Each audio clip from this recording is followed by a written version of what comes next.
We are set, Tegan, the voice, episode 28. Episode 28. Welcome, the Elite Podcast. What good?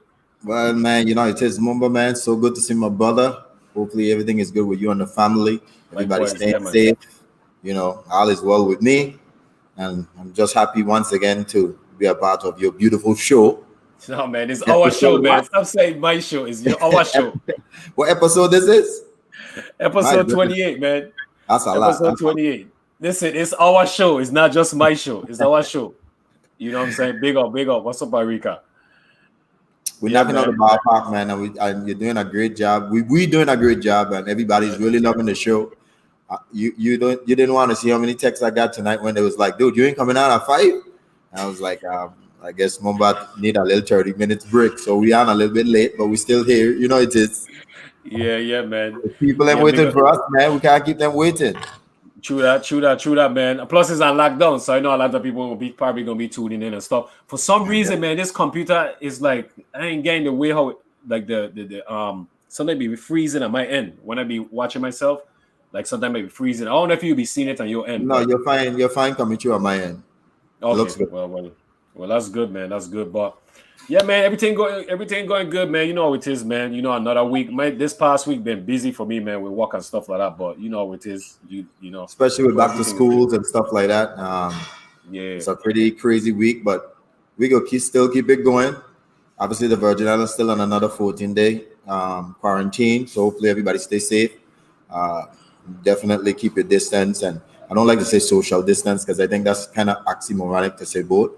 I don't know how you can be social and distance at the same time. Just keep your distance, stay clean, and just do your thing. You know what I'm saying? But one love and just stay safe. Yeah, man, definitely, man. Everybody be safe out there, man. Definitely be safe. Well, everybody who tuning in, welcome. I'm glad you guys tuning in to support, episode 28, with Gwenavire, Abramson, Hyndman. So you guys, appreciate you guys tuning in, Ollie, and everything. I'll go ahead and get a shout out the way to you guys, shout out to all the locals doing big things in the business world and stuff like that. So we got the legends340.com, legends340.com. Big up, Dingo, so you guys go out, check out the website, check out all the garments and stuff like that, man. He have a lot of good stuff. So you guys go out and support your local VIP people.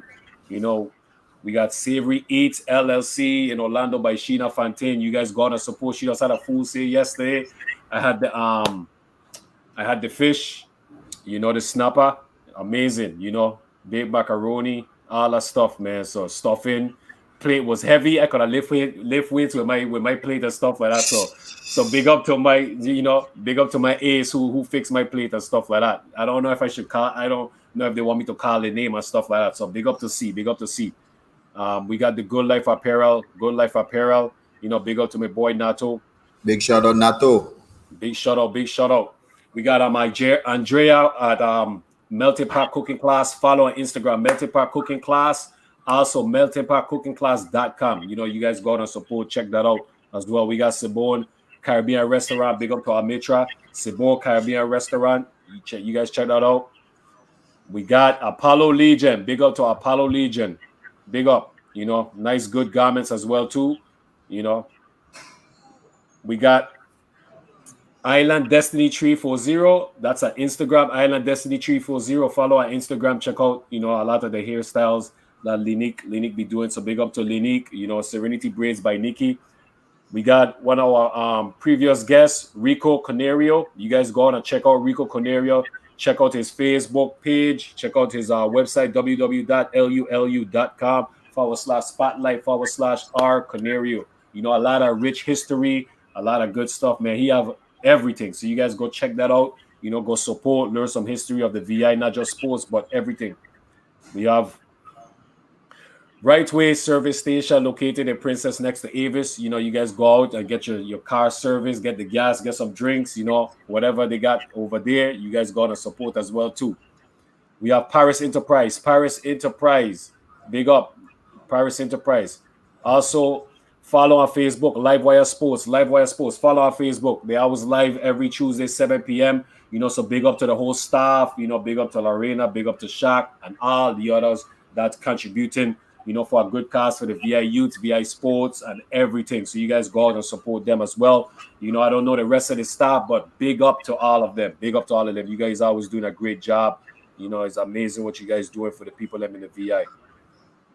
We got Midnight Entertainment, new single, Bring Out the City, out on iTunes now, Apple Music, iTunes. You guys go follow. Big up to Frenchie, Duval County, big up Jacksonville. Frenchie doing big things. Again, Duval? these are Duval, Tegan, that's your area. That's your spot when you come out of the VI, So you know how Duval get on. So Jayville, so you guys, all again, these is our locals, people from the Virgin Islands, St. Croix, St. Thomas, St. John. You guys go out and support them. We got Next Level Up Printing, big up to Chico Harris, big up, Next Level Up Printing. We also got OlivierDesire.com. You guys go check out the jewelry, some nice jewelry. My brothers out there, if you guys have some significant others, wives, girlfriend, somebody who you're trying to impress, you guys check out the website, go cop some of the jewelry. They got some nice bracelets, they got some nice earrings, they got some nice necklace chains. You guys go out and cop it. Yeah, definitely. If you guys need to get something for your sister, get something for your mother, just show some appreciation, show some love for all the hard work your parents do, especially the moms out there. You guys go out and, check out the jewelry, some nice, good prices as well too, man. So OliviaDesire.com. And we also got my cause, Bubbles Promotion, big up to Bubbles. And also we got Brino's Kitchen, the laptop giveaway once again, follow to try and earn a laptop, follow on Facebook, like and share the post, and comment Brino's Kitchen. And we will be having that up as well too. So big up to Brino's Kitchen laptop giveaway. And also we have Mona Barnes on episode 27. Follow on Facebook, City of Refuge Worship Center. That was live streamed every Sunday at 10 a.m. Follow on Facebook, City of Refuge Worship Center. Mona Barnes doing great things, for the community, and for the people. So you guys go out and check that out if you guys need a word. All right, so big bro. I got to build my lungs up, man. I need to go run some miles, man. I be getting tired doing this, brother. You're doing a great job. You're knocking them things out hotter than like hot cakes. You are just spitting them things out like rap music. So good job. And so you just hit that Mona Barnes. Yes, sir. What was your view on that? Man, oh wait. Throw one of them birthday blessings in there for your gal, 831. All right, so Arika, happy birthday to Arika. Before we get to her birthday tomorrow. What today's date is? What, the 30th? Yeah. She looking early birthday. Well, happy early birthday. Happy birthday, sis. You're early. You're early, yeah. Big up to everybody who tuning in once again. Big up to everybody tuning in. Yeah. So Mona Barnes, man, great episode, man.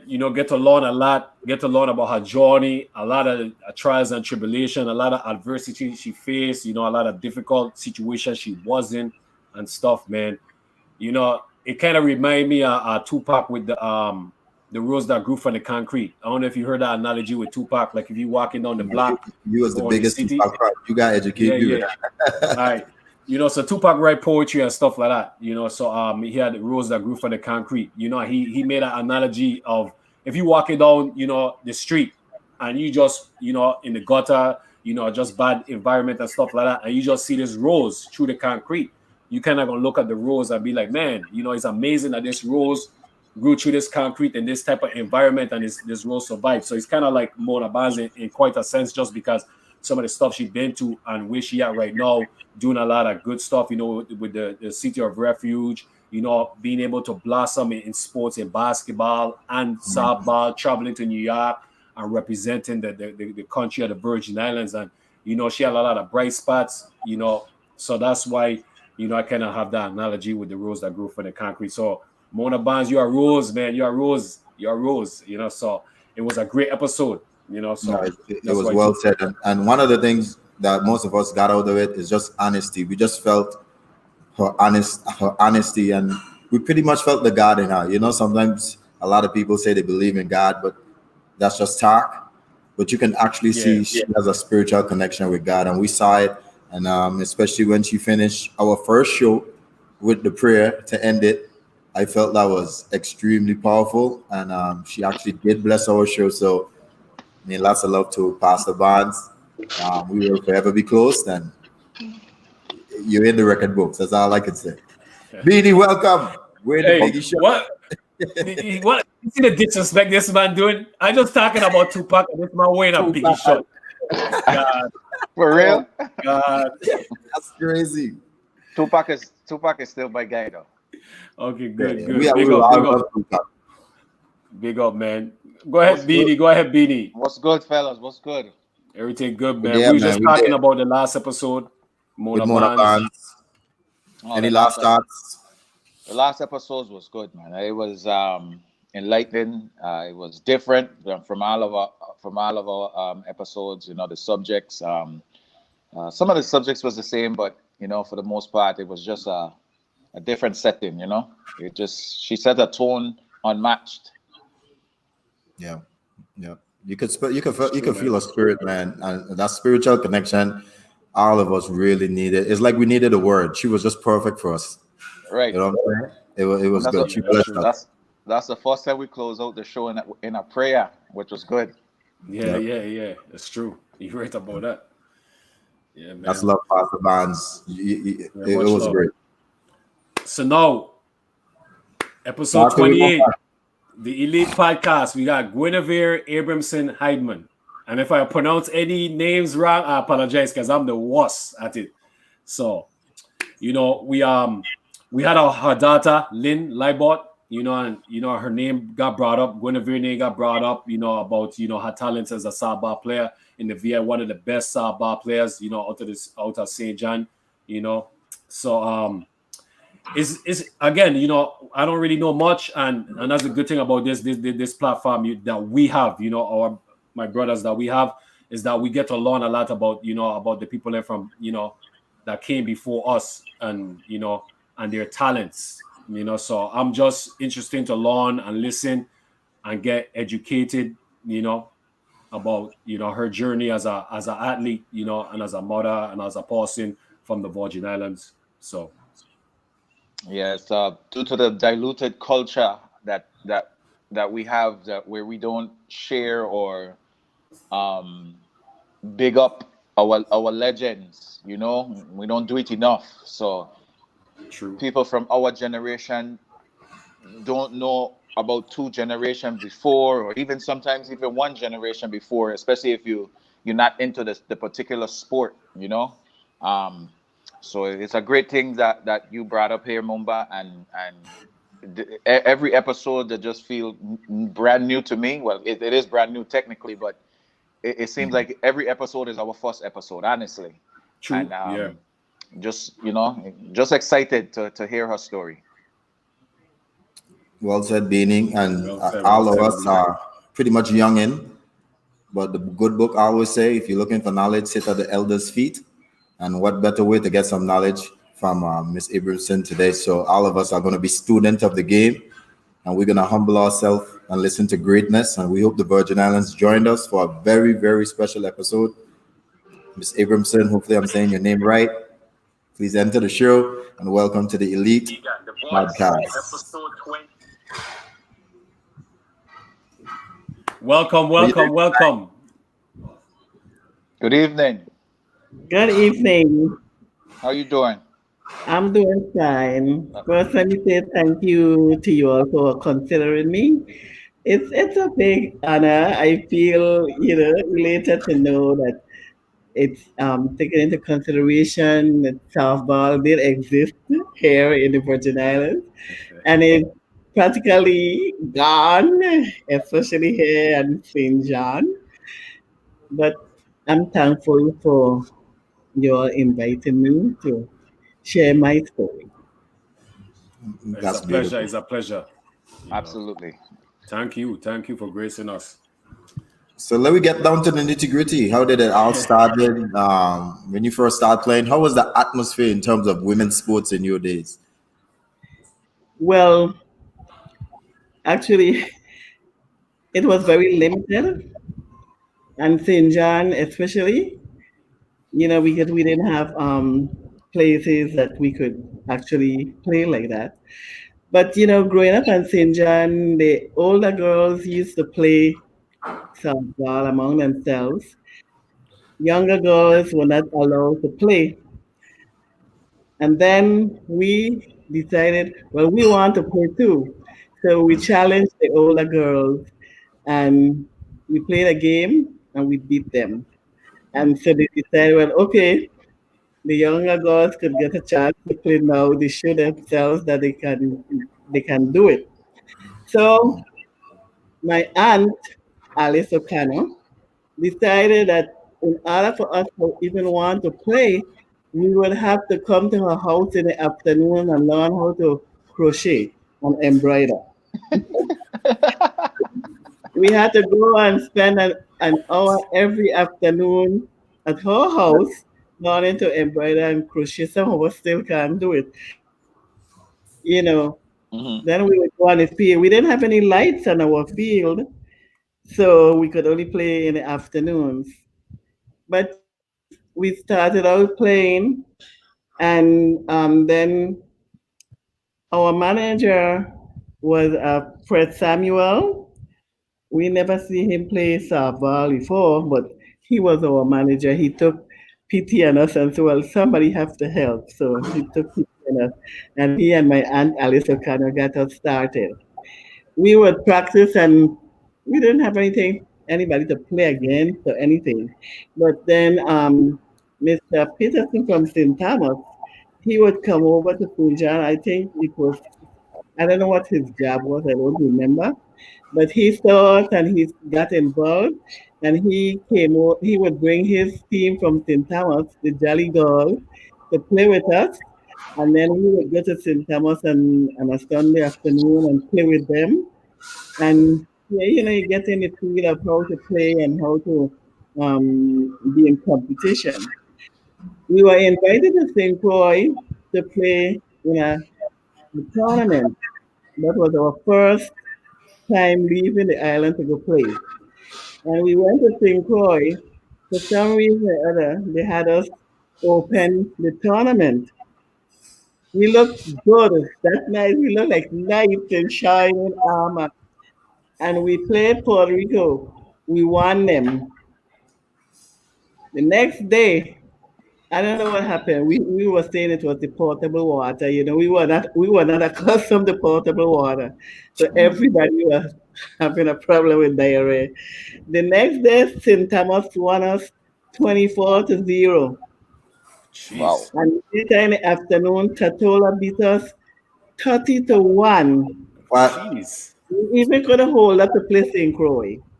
So you think St. Thomas polluted your water? Do we need to launch an investigation? No, Something went wrong. this was in St. Croix. We were in St. Yeah, Croix. they had to We play were St. Thomas and thing next. Atula We next. were not accustomed to portable water. That's what the problem was. At the same time, you were still into your cistern water and stuff like that. But Mhm. anyway, we came back home and we said, hmm, that can't happen again. And our coaches and everybody else and all the other men that used to play softball and travel and stuff like that decided we are going to help you all. So I used to play center field at the time. Our picture, he said, your pictures, that was our problem. Our pictures couldn't hold up. So he decided everybody had to pitch at least 5 balls to him. And so he's going to choose from there who would be the pitcher. And I know my 5 balls went rolling on the ground. And he said, okay, you are going to be the pitcher. And I said, balls didn't leave the ground. And he said, that's okay. You are going to be the pitcher. And from then on, all I could do was practice pitching. Hmm. It used to upset me because I like to bat. I never used to practice batting. I could only practice pitching. So that was like back in 1966 or something like that. Anyhow, we decided to join the league in St. Thomas. And we went to St. Thomas think we played about 18 games. We won all 18 games. I Wow. played every single one of those games. And our scores would be like 12-1, 12-0, and stuff like that. I mean, it at the end of that league, I guess I received just about all the trophies that they had. They had Mm. for pitching, for batting, most runs batted in, and everything. And it's like, you know, just playing with your friends and stuff like that. I got started. I just love to play and I love to win. So, I was determined to do my very best. And I must say that after that, we became like the champion of the softball experience in the Virgin Islands. Wow. Awesome. So let Even me let going to me St. ask you. Croix and stuff, we would win. Wow. But it was for us and St. John, we felt good because we were like on the back burner of everything. Nobody paid attention to St. John. Yeah. So our softball team, the Royal Sisters, became well known. And like Lynn was telling you all that she played with other, maybe with CAHS or other teams and stuff while she was at Ken and so forth. Well, I was on the Royal Sisters, but I traveled a lot with the Mets, the Raiders, and stuff, different softball teams from St. Thomas. I also went to St. Croix to play in a tournament with them. They were hosting some people from a team from California. And so I went over and I played with them. We would go to Tatola. I've been to a lot of places that I probably would never been if it wasn't for softball. I traveled with the Raiders team. I've been to Jamaica. I've been to Bermuda. I've been to Aruba, Curacao, Oh where wow, we played in nice. Angola. I've been to Anguilla, even Anguilla, to play ball. I traveled to Connecticut to the women's fast pitch softball team. It was a big experience for me. We represented the Virgin Islands, and it was a good experience for me, and I learned a lot. When the Virgin Islands were invited to the games in Santo Domingo, I didn't go with them because I felt like we were ready for softball. Like I say, I like to win. If I lose, but try my best, that's okay. But as far as I was concerned, the Virgin Islands were not sending their best to Mm. represent Virgin Islands. Mm, Wow. We went to Connecticut, and it's like when we were there, we are looking at teams from places that are much poorer than the Virgin Islands. And those teams look so good, well dressed, matching shoes, even the girls' slips or hanging were matching. And we here in different shades of blue and yellow and white, representing the Virgin Islands. We had to purchase our own outfit to go to represent the Virgin Islands.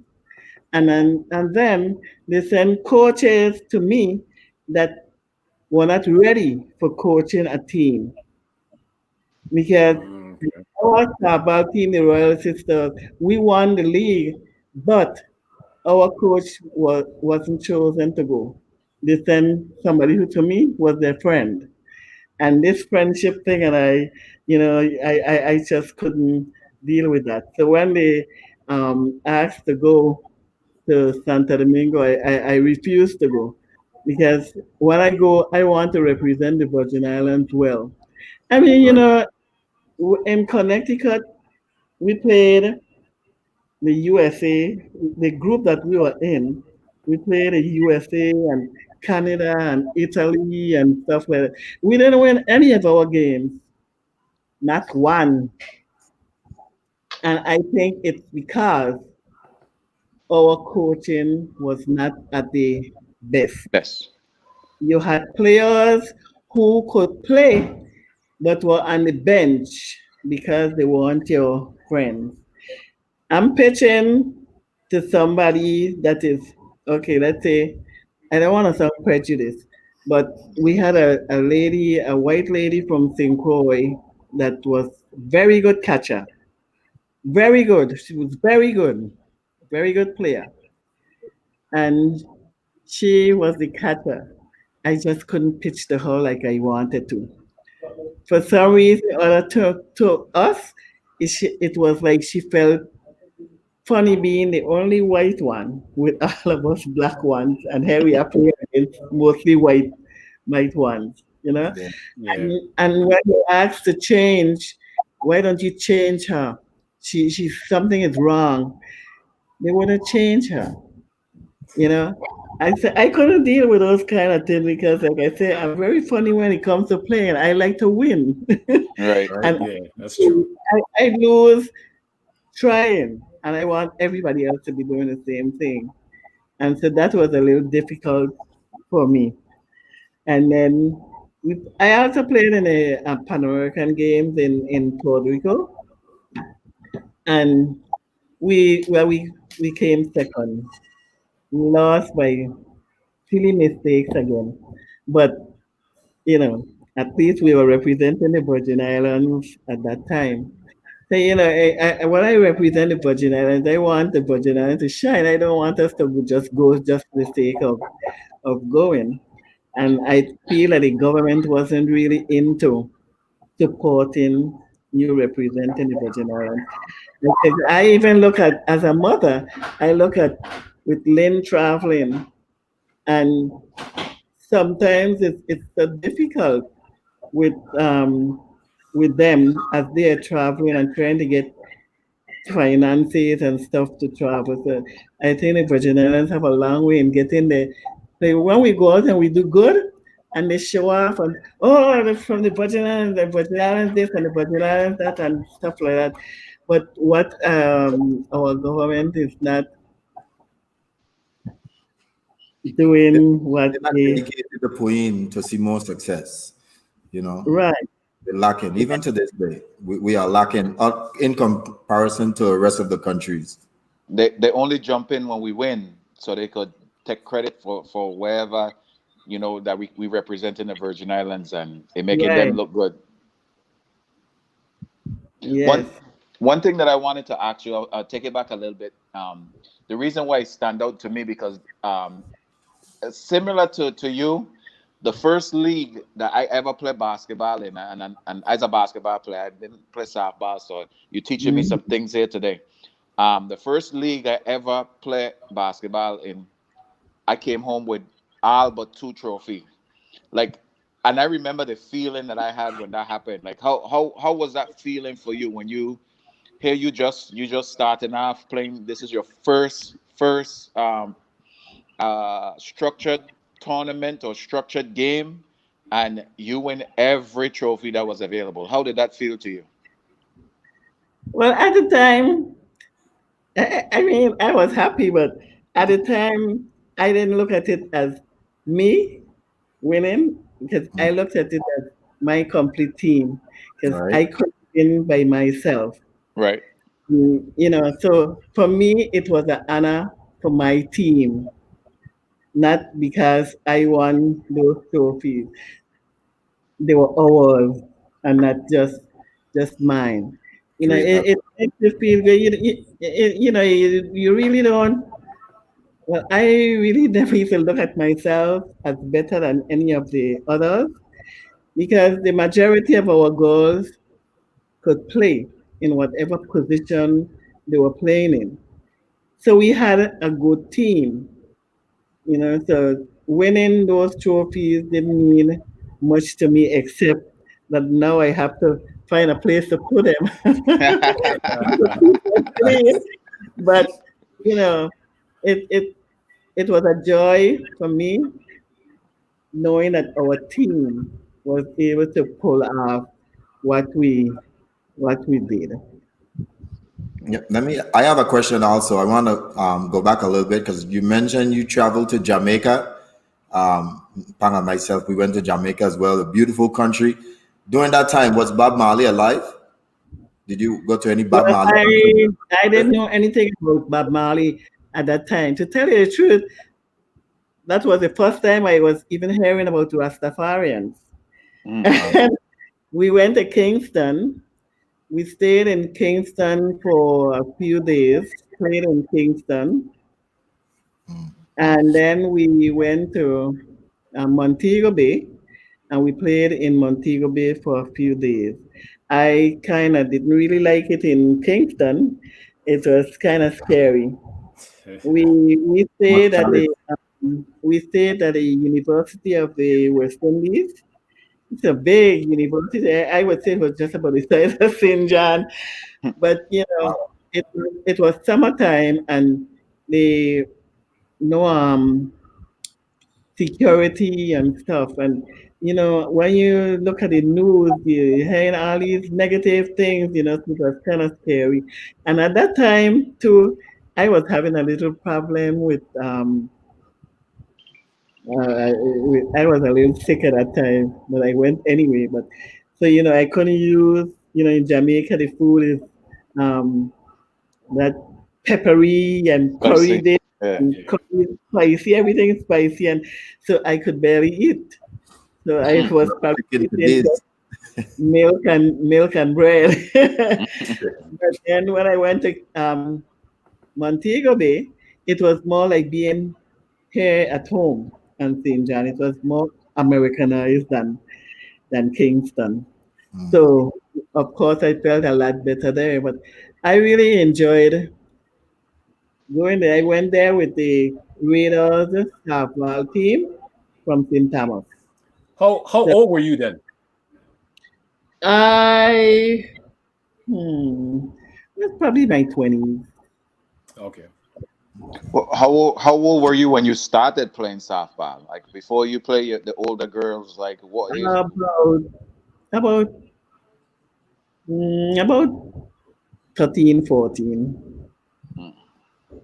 Were you nervous playing the older girls, even though it wasn't like a real game? Like y'all were just No, competing. no, we wanted to win them. We wanted to show them that we could play just as well as they could. So I wasn't nervous. The Mm. only time I would be nervous is in playing is like, let's say I'm pitching and the score is very close, Right. and the girls that used to catch, the catchers, the way they would talk to me, I would get nervous. I would really get scared. I used to have do a lot of praying. Lord, please let me get this ball going in the right place. you know, because of what they would tell me, how they talk to me.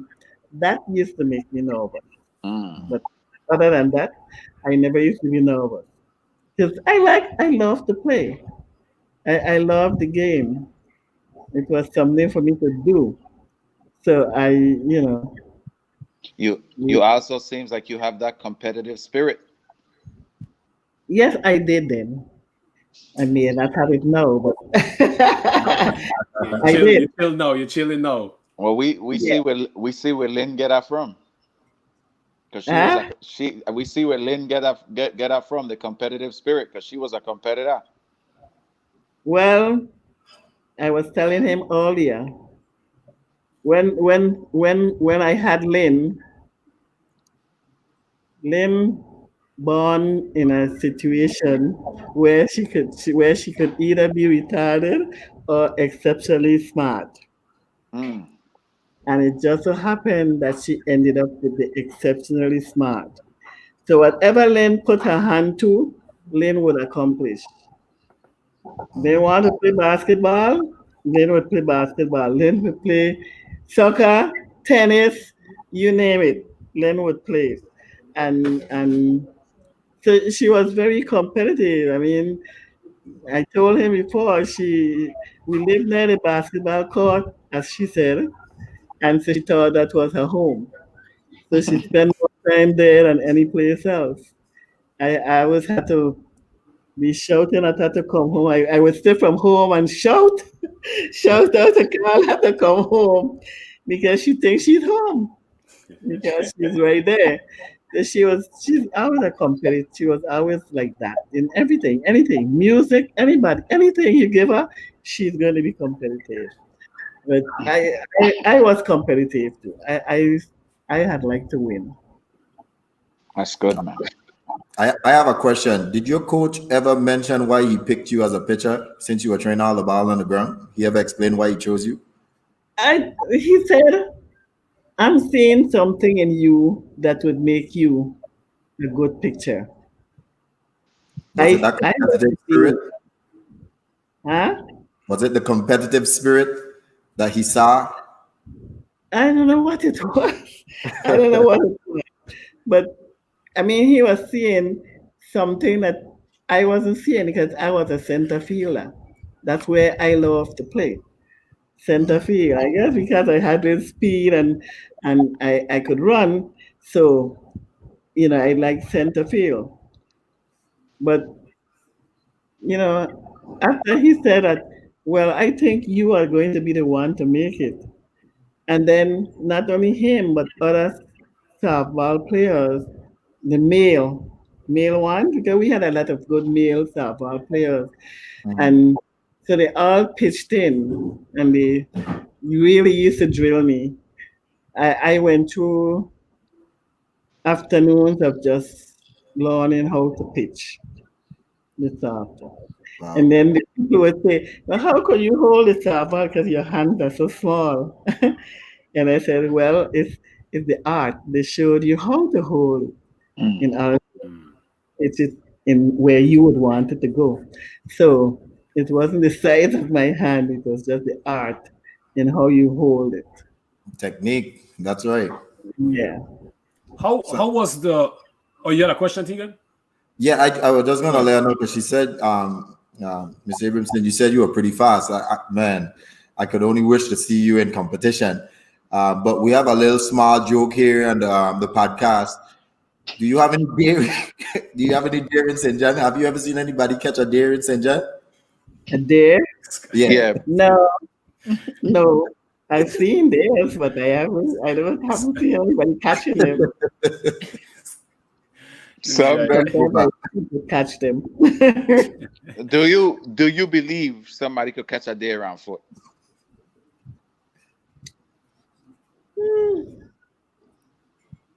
I don't know because they're pretty fast. Yeah, I would say the same. I would say the same thing. I would say the same thing too. So, how was the attendance to the games? Well, it was good. When we go to St. Thomas, a lot of people used to come to the game. We had a lot of fans in St. Thomas. We probably had more fans than the other St. Thomas teams. Everybody used to come to see us play. We had fans. So many people. I mean, people hail me today. I don't even really know. They refer to me as the left-handed pitcher from St. John. So they would say, "Hey, lefty," and I would say, "Hi, how are you?" and stuff like that. I don't have the slightest idea who I'm talking to, and they would say, "You don't remember me?" But I don't remember you. You have seen me one, but I have seen a whole lot of other people, so I can't remember everybody that you see. But it used to be real good. A lot of people would come out to see the games. Even in St. John, well, in St. John, we didn't really have anything much to do. So we had to work hard to get lights on the field in St. John. We would our administrator was really from St. Thomas, but he was living in St. John. I think Cyril King was the governor then, and we had to work very hard to even get lights. So our staff ball team was really the ones responsible for even having lights on the field and St. John. I mean, today there's no field because the government take it over and put all the schools and it now. So even if you want to have a softball game, you can't have a softball game. Wow. Wow. What was the name of the field before it disappeared? It was just the cruise field, and then they renamed it after this Winston Wells. He was a very good softball player, and after he died while participating in a game in St. Thomas Mm, and among pitching, Wow. wow. and he died there. So Jeez. they named our field. That's what our field was named after him, Winston Wells Ballpark. At I, first, I it want was Grizzly Park. I want to ask you a question because this is a great question because you have lived so long in Saint John and you have so much history. Was there any like I don't want to say animosity? Did you guys feel a way that you was always overlooked, that it was always St. Croix versus St. Thomas? How did the St. Jonians them feel about that? Because a lot of times we here in St. Croix, we always group St. John with St. Thomas. Did you guys have that same mentality that you guys was one? Or did you guys wanted to be your own entity? Well, we want to be our own entity, but I believe I would say that we probably were more um, favor with St. Croix, because we always look. St. Thomas used to like it was as if they were our big sister, you Mm-hmm. know, and it's like everything good for them and not for us. So we would relate more to St. Croix because we probably would feel the same way St. Croix would feel. We probably felt that way. So more so we would really get towards St. Croix. And And did then that we have, make you work harder in terms of really wanting to beat St. Thomas? Did it give you any extra motivation? yes, we really still want to beat them all the time. Mm-hmm. We would work hard to beat them so that they can so that they could see that, hey, you all are not better than us. Right. You are in no way better than us. So we would want to win them. And we used to go to St. Croix a lot too, to play just fun games and stuff with even the public works department used to have a weekend of fun like, and then you would invite our team over to play softball with them, and so we would go over and spend time with them and stuff. So it's like we visited St. Croix quite often to play. So it's right. You mentioned that a lot of traveling you guys did. You name a lot of places that you went, but you also mentioned that the government didn't do much funding for y'all to go to those places. So how was money raised for y'all to travel out to these different countries? Oh, I went when I most of my travel was with the Raiders softball team, Mm-hmm. and they would do fundraisers. So we travel like that. We would fundraise to make the money to be able to travel and so forth. The government helped us a lot when we went to um, Connecticut, and I think to the Pan American Games in Puerto Rico. They probably paid our airfare and place to stay and stuff like that. But really, with even with the Royal Sisters, when we were able to go to Anguilla to play because it was like for winning the Sabah Association or recreation or whatever, they did to, give us a trip there, but we usually fundraise, raise our own money to so that you could travel. So let we stop here to Angola because I got Angola in my blood. That's where my father from. And Angola known for good for when it comes to women, they're known for good netball team. So did Angola really had a good softball team? Because I never see anybody playing in a softball game in Angola in my travels. I was surprised when they told us about going to Anguilla to play. It was funny, because we went, first of all, we were going on a small plane that could only hold 9 persons at a time. Oh wow. Wow. So when it got to Angola with the first set, came back for the second set. By the time we reached the Angola, it was like 9 o'clock at night because of how late they were. So we did play our first game, and I said, "Wow, they bring us here to play these people. These people like little amateurs. They don't seem like they're accustomed to playing softball." It was like, why did they bring us here to play with them? I mean, I say, but you remember that we at one time were like that, and somebody took us up and helped us to become where we were. So if we went over there and we play, and I'm sure they were able to get better softball teams over there after that. But it was strange because it was Louis, Hurricane Louis, was traveling at the same time when we were in Angola, and Wow. so we had to like rush out of Angola before the hurricane. So we that little plane could only carry 9 of us back. It just so happened that Liat came in on a flight to Anguilla and they were empty going to St. Thomas. So some of us got to go to St. Thomas. I mean to Anguilla.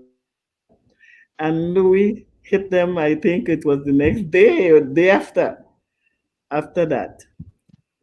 So but I dodge a bullet. yeah. Yeah, hmm it's true. Yeah. So tell But it was tell fun. tell the viewers how nice Angolans are now. This guy.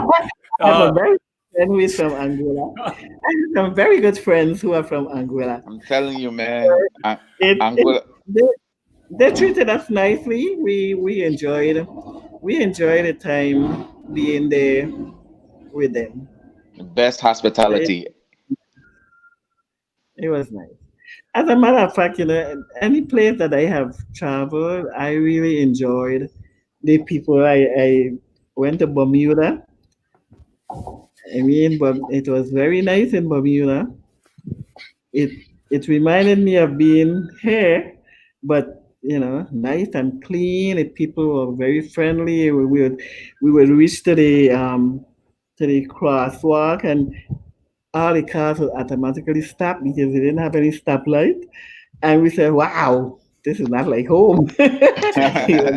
Until but it really, I really learned a lot and had a great experience playing softball because I know I would never have gone to Bermuda, yeah, Jamaica, and some of those places if it wasn't for playing softball. yeah, that's was amazing. was any and back then was any colleges or anything coming to look at you to try and recruit you to get you to come and play at their college? No, no, we didn't have no college. It none of that. Did you wanted to go to college and play softball further your softball career? Not really. Not really. I guess because after a while, after you start, you have children and stuff like that, you kind of slow down, and to us it was just something to do other than going to work and stuff. And so when you started having children, you look at, well, okay, that's for my children.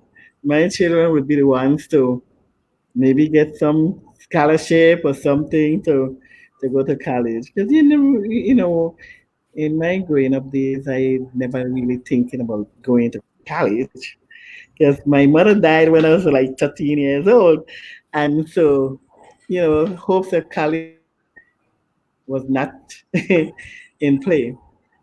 But I never really wanted to go. But my one daughter went to college and with a softball scholarship. My second daughter, and so they had the opportunities that I didn't have, which was good enough for me. That I was gonna transition to that. Being that you was an athlete yourself, and then you after having kids, that picking up sports, were you very hands-on with your kids and teaching them and coaching them?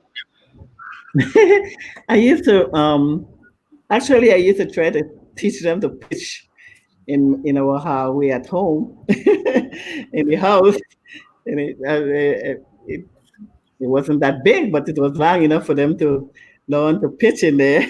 Mm. But I really didn't have too much hands-on with my children when it comes to sports. They did it on their own, basically because I guess they found that people looked at them as that's Gwenny children, that's Gwenny daughter, and expected them to be able to do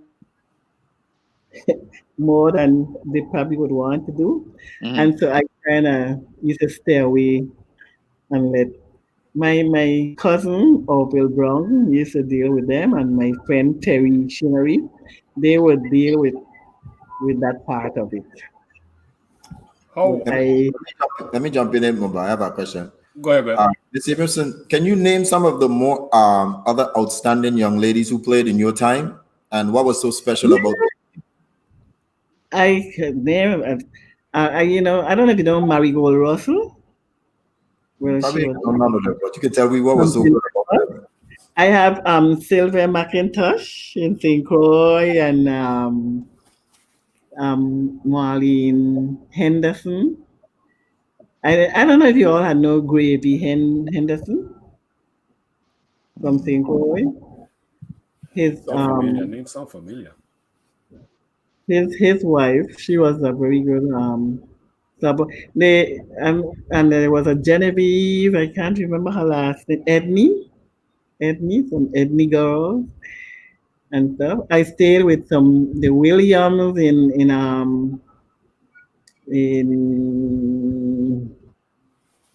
how do I forget the place name? But I stayed with them in St. Croix, and they had some daughters who used to play. I think they owned a bread a, a bakery in St. Croix at one point. But um, there was a Anita Christian and a lot of girls who were really good. I mean, we became very good friends, and so and a Tintin Heart and so. Some of the younger girls, I'm not too familiar with them. I know some like I think Jennifer is her name, Jennifer Thomas. Anyway, I think she's a teacher now, but it was quite a few. We had a lot of outstanding female softball players Mm. in the Virgin Islands. That is true. That is Good true. softball players in the Virgin Islands. I mean, we probably didn't get to go and like I say, get recruited to go to college, but at our age. But our children and some of our friends and stuff, the girls got to go. And you had some who, okay, I want to do this just because you are doing it. They would like to do it, and you see them grow up and get into it and go away. Some of them friends, their parents, um, would be person that we have played with and so forth. How how was it like seeing you being a farmer athlete, farmer softball player? How was it like seeing your kids playing the sports? I know you kind of talked about, you couldn't go to the games and stuff like, but kind of, how did it feel seeing them play the sport you played? Well, I love to see them play and I want to see them excel. And I would always be there shouting and pushing them along the way. And like I said, that's why they didn't like me to come because they said my mouth was too big. I spoke too much, I expected them to do this and then people would kind of because they knew me from playing Tarval, then they kind of, expect to see them doing better than everybody else, and it doesn't work that way. So I would probably make them more nervous. My presence would probably make them more nervous than anything Okay. else. Yeah. But I supported them in whatever way I could. Like, it's a good feeling when you see your children excel, especially in sports, since I was so into it. That's true. That is so true. So listening to your story, it sounds like you was a little bit of a standout player, like the most valuable player, the MVP of your teams. Were there any type of hating or backstabbing or envy going on in any of your teams that you played on? Well, at that age, it didn't matter to me whether they were envious or jealous or anything. I would always say to them, listen, I can't give you my ability to play. God gave me this ability to play. I can't give it to you. I can't take my face off and give it to you. So, That's true. That's you so know, true. let's not be angry with each other. I am not upset with you. You are doing well too. You are doing good. So, let's be happy for each other. Right. Sure, there are times when even players on your own team, were kind of jealous. Salty. I don't know why they would be, but you could see it. And I remember when we were in at the Pan American Games, and we had the opportunity to win that tournament. We were behind. The score was 4-3, and we were the last to bat. And it was the top of the order. I was batting. I was the first batter, and the coach told me, "Okay, you bunted on the first pitch." Obviously, the pitcher couldn't feel a bunt because they're kind of solid, so she couldn't feel it when we were playing against Aruba. Yeah. And so I bunted and I got to first base. And now the girl who was supposed to bat after me, she's supposed to be doing the same thing. And I'm going to second on the first pitch. Where she was upset because apparently she had some hits, at her first time up at bat. So she didn't want to bunt. But anyway, I got ready. And as the girl pitched the ball, I was gone. And I'm just about to second, and I happened to look up. And when I looked up, there's the ball in the air at third base. I'm going to get back to first base in time. So that made it 2 outs. I was very upset because she was one of my team members from St. John. So then the next girl came up and she hit a triple. If she could run, it would have been a home run, but she wasn't too fast. And then the next girl came up to bat. Well, they were feeling out to defend. But that's where she hit the ball all the time. She was from St. Thomas, and she hit the ball. So we ended up losing the game 4-3. Oh wow. And so I really went crazy. I cuss and stuff so much. The coach said she and I were staying in the same room. He said, I don't know if I could let you all stay in the same room tonight. I said, yes, I already told her what I had to say, but she embarrassed me. She made me, I was embarrassed because she was from our team, from St. John, Mhm. and she made us lose the game. Mm. And so, I really had to tell her off. And so I said, well, no, I already told her what I have to say. We wouldn't have anything else to say about it when we get in our room. Because I already told her in front of you all what I had to say. Mm. But, it was like this player, I guess, wanted to be known as number one, but come on, all of us can be number one. That was an act of selfishness. She was a little selfish there. That's true. Ah, That was the act of selfishness. She was very selfish there. right. And I had to tell her, you can't be selfish like that when you're in the game. The thing is, your coach is in charge. You Right. see, and that's different. That's why people ask me, well, how come you never really coach a team? And I told them, I can't because I can't look at you doing the wrong thing and don't say nothing, and you're not going to cuss me either. Because if I am your coach, you have to be respectful. That's right. I We were adults when we traveled to other places, but if somebody say that I want to take out this one girl to something, you're not going in the two, three of you going because you have to. But and we were adults, but we had to listen to our coach. That's true. If you want to be in the game, you have, and after a while, with these our children think that nobody could tell them anything and stuff like that. I can't deal with those kind of stuff, so I prefer not to coach. I knew me, I would try to hit him a left hand. Or something, you know what I mean?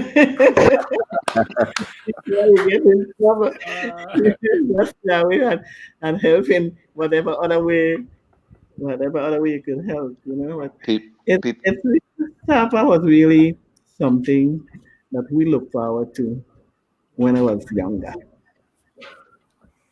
And I hate to see it die out. yeah, that's true. I was gonna big, ask you about Thing, coaching too, but you already said that, so that's funny. yeah, I if I say run, don't stand up and tell you I ain't going. Uh, you Well, know, our coach used to say, listen, when I send you, you slide, even if you have to slide and bruise your nose. And then we would have to do it because that's what the coach is telling you. But, we never wore into fingernail polish and long fingernails and dressing up and those kind of stuff. So after you look at some of the younger ones, you couldn't tell them anything. And I prefer not to deal with that. And I'm still left-handed too. I'm still left-handed. that's That good. that it's hard for me to help somebody who is right-handed. It's hard for me to deal with. I'm still left-handed. It was hard for other people to deal with me because I'm left-handed. But Saba was really something big here in the Virgin Islands. Yeah, And especially to the ladies, because the men, if they don't play softball, they could play baseball, and so they had baseball to look forward to too. But we had that's some true. good male, good boys basketball teams too. As listening to you, talk about your story about you as a softball player. Were you? It sounds like you were an intense player, real intense. Yes, when I go to play, and I want to win, so I'm going to do my very best at all times. Even if I'm upset about something, you wouldn't know I'm upset. You wouldn't know I'm upset until Uh huh. maybe after the game. Okay. But I'm determined. When I go to something, I'm into that something, and so I would be aggressive. But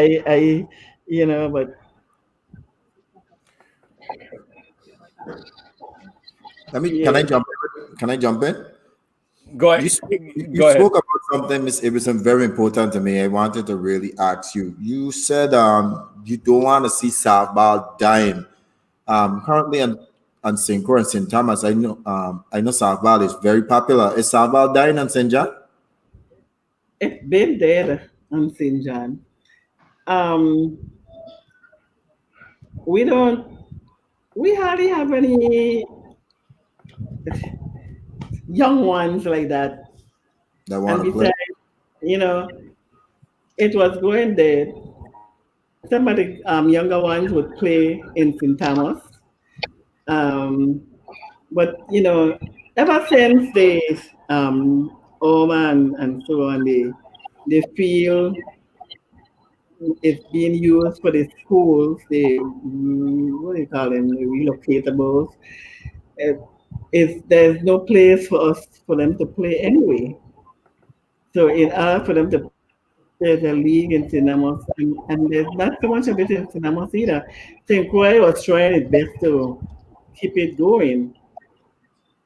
I'm not too sure how much of it is happening in St. Croix now, but St. Croix was always the island that was keeping it going. Not even St. Thomas too much, because the people, after the people who were really into it die off, younger ones who are really taking up. I don't know if you know Richie Clendon. Yeah, I know him Yeah. very well. Well, he tries to keep those things going. He really tries, but and St. John is like there's no place to play on St. John now. Wow. I didn't know that at all because we do St. Croix do have a lot of softball games here. A lot of the young ladies do play. We have a lot of teams, and St. Right. Thomas and St. John do come over and play. So I figure you guys softball lead must be a strong, but I didn't know. No, it's really there on St. John. Um, the players Richie used to try to keep teams going. And so sometimes he would bring teams from Tatola and even St. Croix and stuff to play with the young ladies who were interested in playing. But then now he works on St. Thomas now, so and there's no place on St. John to play. So on St. John it's really not there anymore. Wow, I It's didn't know that at sad, but all. Yeah. There's a lot of locals who live on St. John. it's a lot of Does a lot of locals still live on St. John? no, No. no. The majority of our people,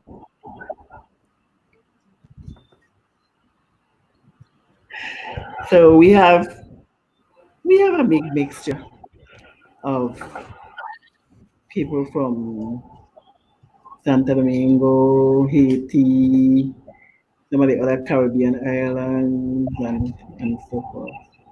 So there's not too many locals on the island anymore. Well, we have quite a few white ones too, and but it's just here. But I'm curious. Don't all these mixtures of cultures don't they come together and have kids who wants to play? What sport you guys play in St. John? Right now, right now, well, with the COVID, nothing. But yeah, pre-COVID. Yeah. Pre-COVID, we would probably have more basketball than anything else. Okay. We were trying to have a baseball team, but they would go to the little league boys, but they would go to St. Thomas to play. And sometimes the team from St. Thomas would come over and play also. But Okay. more basketball than anything else. Mostly that. Most of the kids now are more into basketball. That's Okay. true. Did you besides was there any other sports you were interested in or you tried to play or you played besides softball? I used to play volleyball. I played volleyball in high school. I was a member of the varsity there. So I played that. Yeah, I guess when I was a little younger, we played it with the older ladies. Yeah, because that was cricket was probably the sport here then. I played a little bit of that, so I understood that game, but it was just for fun that we did that. But no, I was only into volleyball and so like I told you before, I didn't play basketball because I wasn't the type of person who would allow people to elbow me and do all of this in the name of basketball, It was that not rough. knowing that they wanted to really elbow you. So I stayed away from that sport. Yeah. Yeah, Lynn I is stayed tough. I ain't gonna away lie. from Lynn don't play that. She don't be the one trying to elbows them. She ain't playing that. yeah, you see, well, I probably would have been throwing elbows too, but I know that well, when we were growing up, girls were quite different to how they are now. And girls, if they don't like you, that was the best place to get to you, and the basketball court. Hmm. And so I say, no, no, no, no, you keep me away from the basketball court. Because Right. I'm not getting involved in that. Do you But keep see, up with the future of the sport, like now, the present? Do you keep up with the talent? Do you think it's the same? You guys had way better talent before. well, there really isn't much for me to be looking at to see who would have good talent. Um, I keep try to keep up with the basketball children and see who could make it and try to see how you could push them to get them to continue on.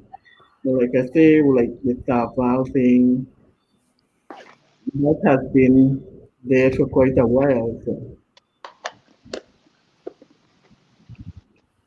I feel Okay. like Rookie Lai would say that I was a gangster.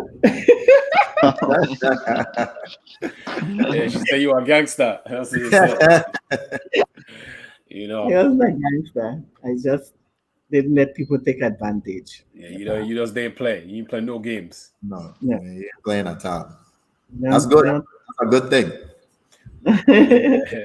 So, and the high school you went to is you went to Charlotte Mali, correct? Yeah. Did Yeah, did there was Eudora Ken in my days. okay. Eudora Ken came by when I was long gone out of school. Your Um, hindsight, your hindsight now looking Yeah, back. really had, Now that you can look back at your career, did you ever think like so many people would respect you like today? Well, she Yeah, just got Bampa. yeah, you look like she got bumped off. they So got they got Vaya in St. John. Yeah, you got by the whole place.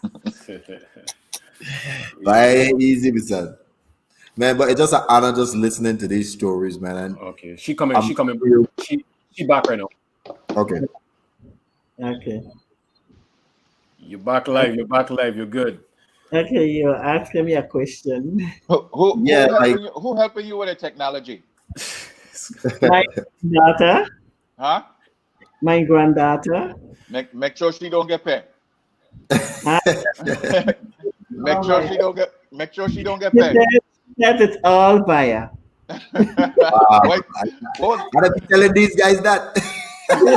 Yeah, because she's very good at technology.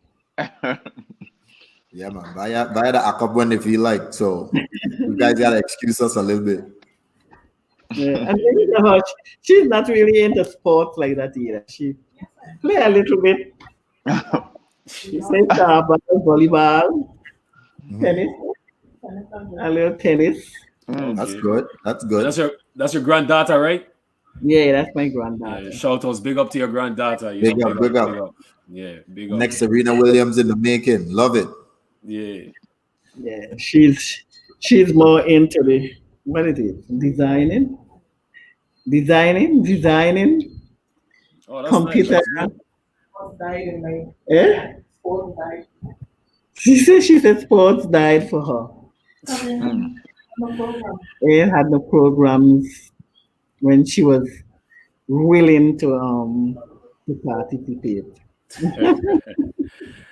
So, Tegan, I know you had a question. We have some viewers' questions here, but I don't know if you have Yeah, a Tegan. You had a just a question. quick question because I was Yeah. asking before via ACUP. Now looking back, and so many people ask for you and talk about how great a player you were, and now that you're looking back at your game, did you think you would have touched so many people that the fact that they would really honor you like this and said, "Man, you guys need to interview this young lady"? Did you think you made that much of an impact?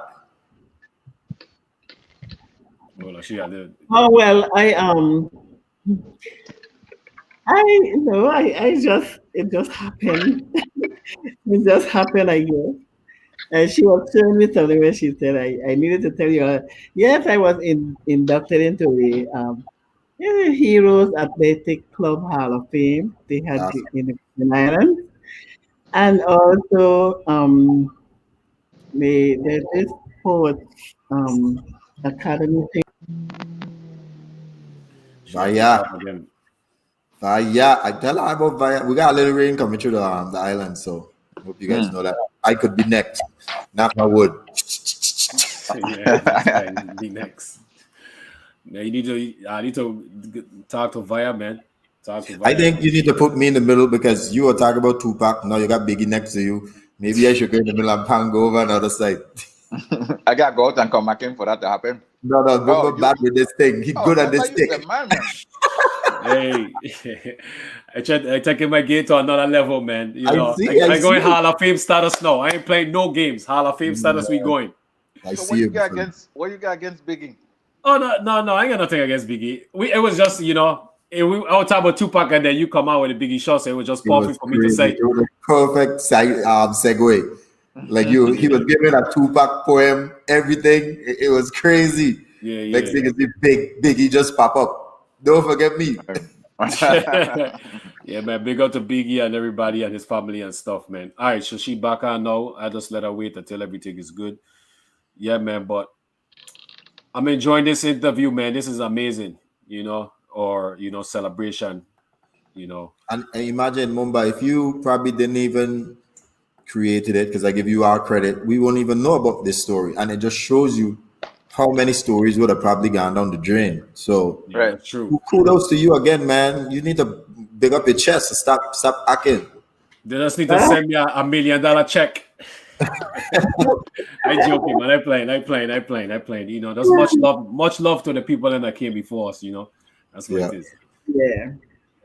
Yeah, well, it's you feel good when knowing that at least somebody appreciated your time. And I mean, to me, eh, I guess I'm just a humble person who just like to play, and who had loved playing, and being able to travel to different places and meeting new people and stuff. To me, that was basically what it was all about.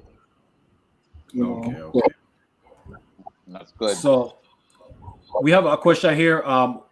Where was your favorite place to travel to play Sabah?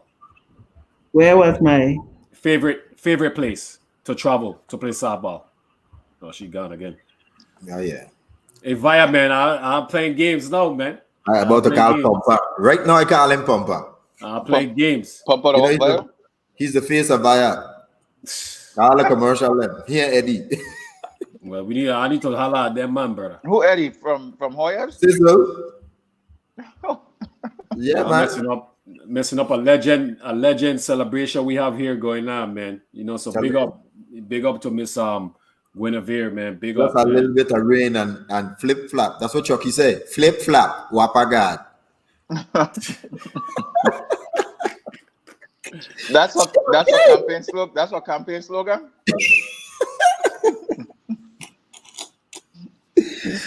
I don't know the big guy. Put that on a shirt. Put that on a shirt. What did I say on TNT with Charles Barkley? Put on a shirt Underdog. Underdog. Put on a shirt underdog. Flip flop. Flip flop. Yeah. Hey, Shout out to everybody that watching. Shout out to everybody that's viewing and celebrating Gwenny celebration. So big up to all the viewers and stuff. Who win the game earlier today between your game, Tegan, Toronto and Boston? Boston easy. Crushed them, man. Easy. Crush. And the defense was on point. I mean, Toronto D was good too, but man, Boston just suffocated these dudes. Okay. We got her coming back in right now.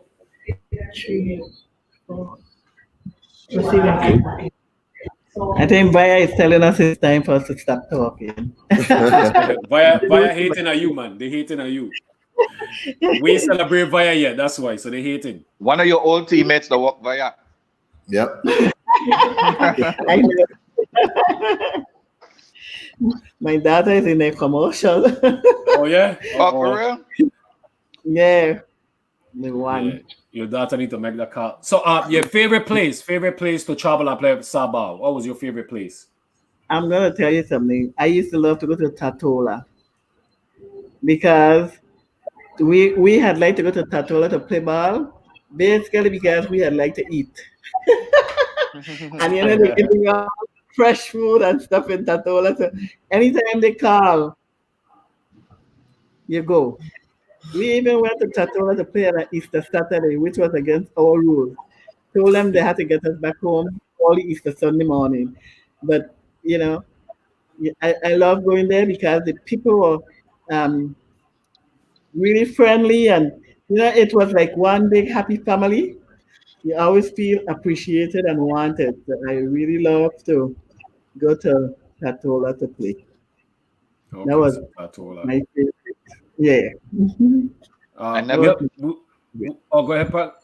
There was a question earlier when you were talking about. You remember when you asked us about Cyril? Somebody you said Cyril King. Cyril King. Did you ever play against Cyril King? No. No, he was the governor. He was the governor who helped us to get the light in our ballpark. Gotcha. Somebody asked that question earlier in the chat when you were telling your story about the lights. Yeah, he died on my birthday too. So there's another viewer question here. Did you in your day playing, did you have any hitters you like pitching against? I didn't like pitching against short young ladies. It was very hard to find a strike zone. True that. That's true. Yeah. Because of their height, it was so hard to find a strike zone. And so my friend Glenda Kames, I don't know if you know her, but she was short, but she was so good. The hardest thing to do was to strike her out. If nobody else, I would hardly ever. I don't even recall ever striking her out.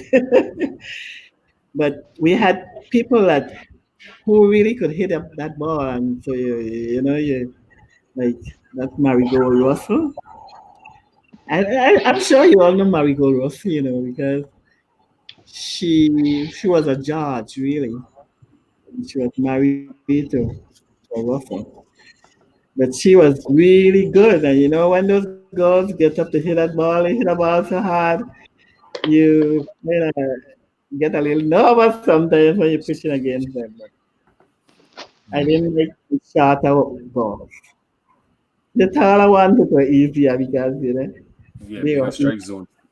Yeah. We have another question here. How old were you when you stopped playing softball?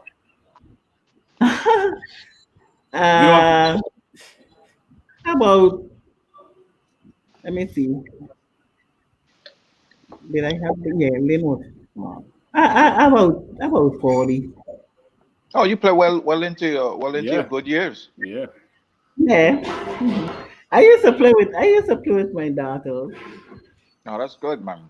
How did that So feel? Like you were able to do that once they got we, older. we were on the same team. They got lucky. They got lucky, yeah. The same team. They wanted to At one face you. time we had a little league going on St. John, and I remember my oldest granddaughter was playing on an opposite team to me, and I think she was playing second base.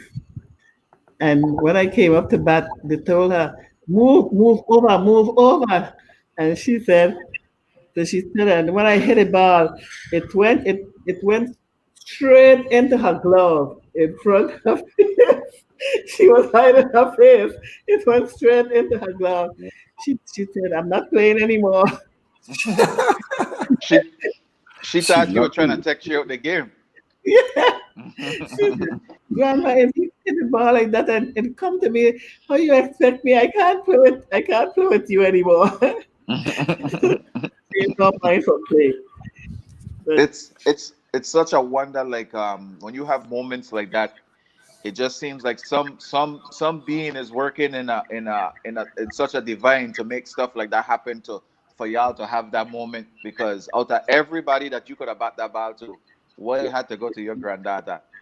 right. When she was Yeah. playing, you know, True. we left-handed most of the times I would hit on that side. Oh, So okay. So she read your play. she was playing second year.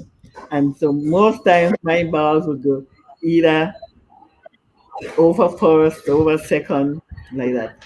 Sometimes I would hit on the opposite side. It all depends. But she just happened to be in the wrong place at the wrong time. Right.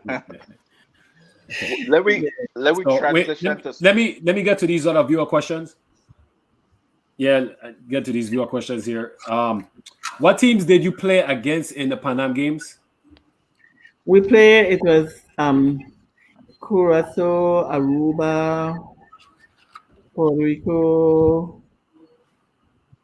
Where was the other teams from? It was all teams from within the Caribbean area. Okay. Pang, I got When two I more. played in Bermuda, it was team from Belize and stuff too. Okay, and then we have a question here, and they asking you if the catcher from St. Croix name was Janice Lee. I heard somebody mention her name earlier in the chat, but Yes, uh, yes, yes. that's She was a very good player. Very good. And then oh she had a daughter who was a pitcher, I think. yeah, She played yeah. She had a yeah. yeah. She was a very good player. But And I then don't know what when we went to Connecticut. It's like she couldn't hold anything. so But she was very can you? So we have a viewer here. Can you talk about your Hall of Fame induction experience and how was that feeling?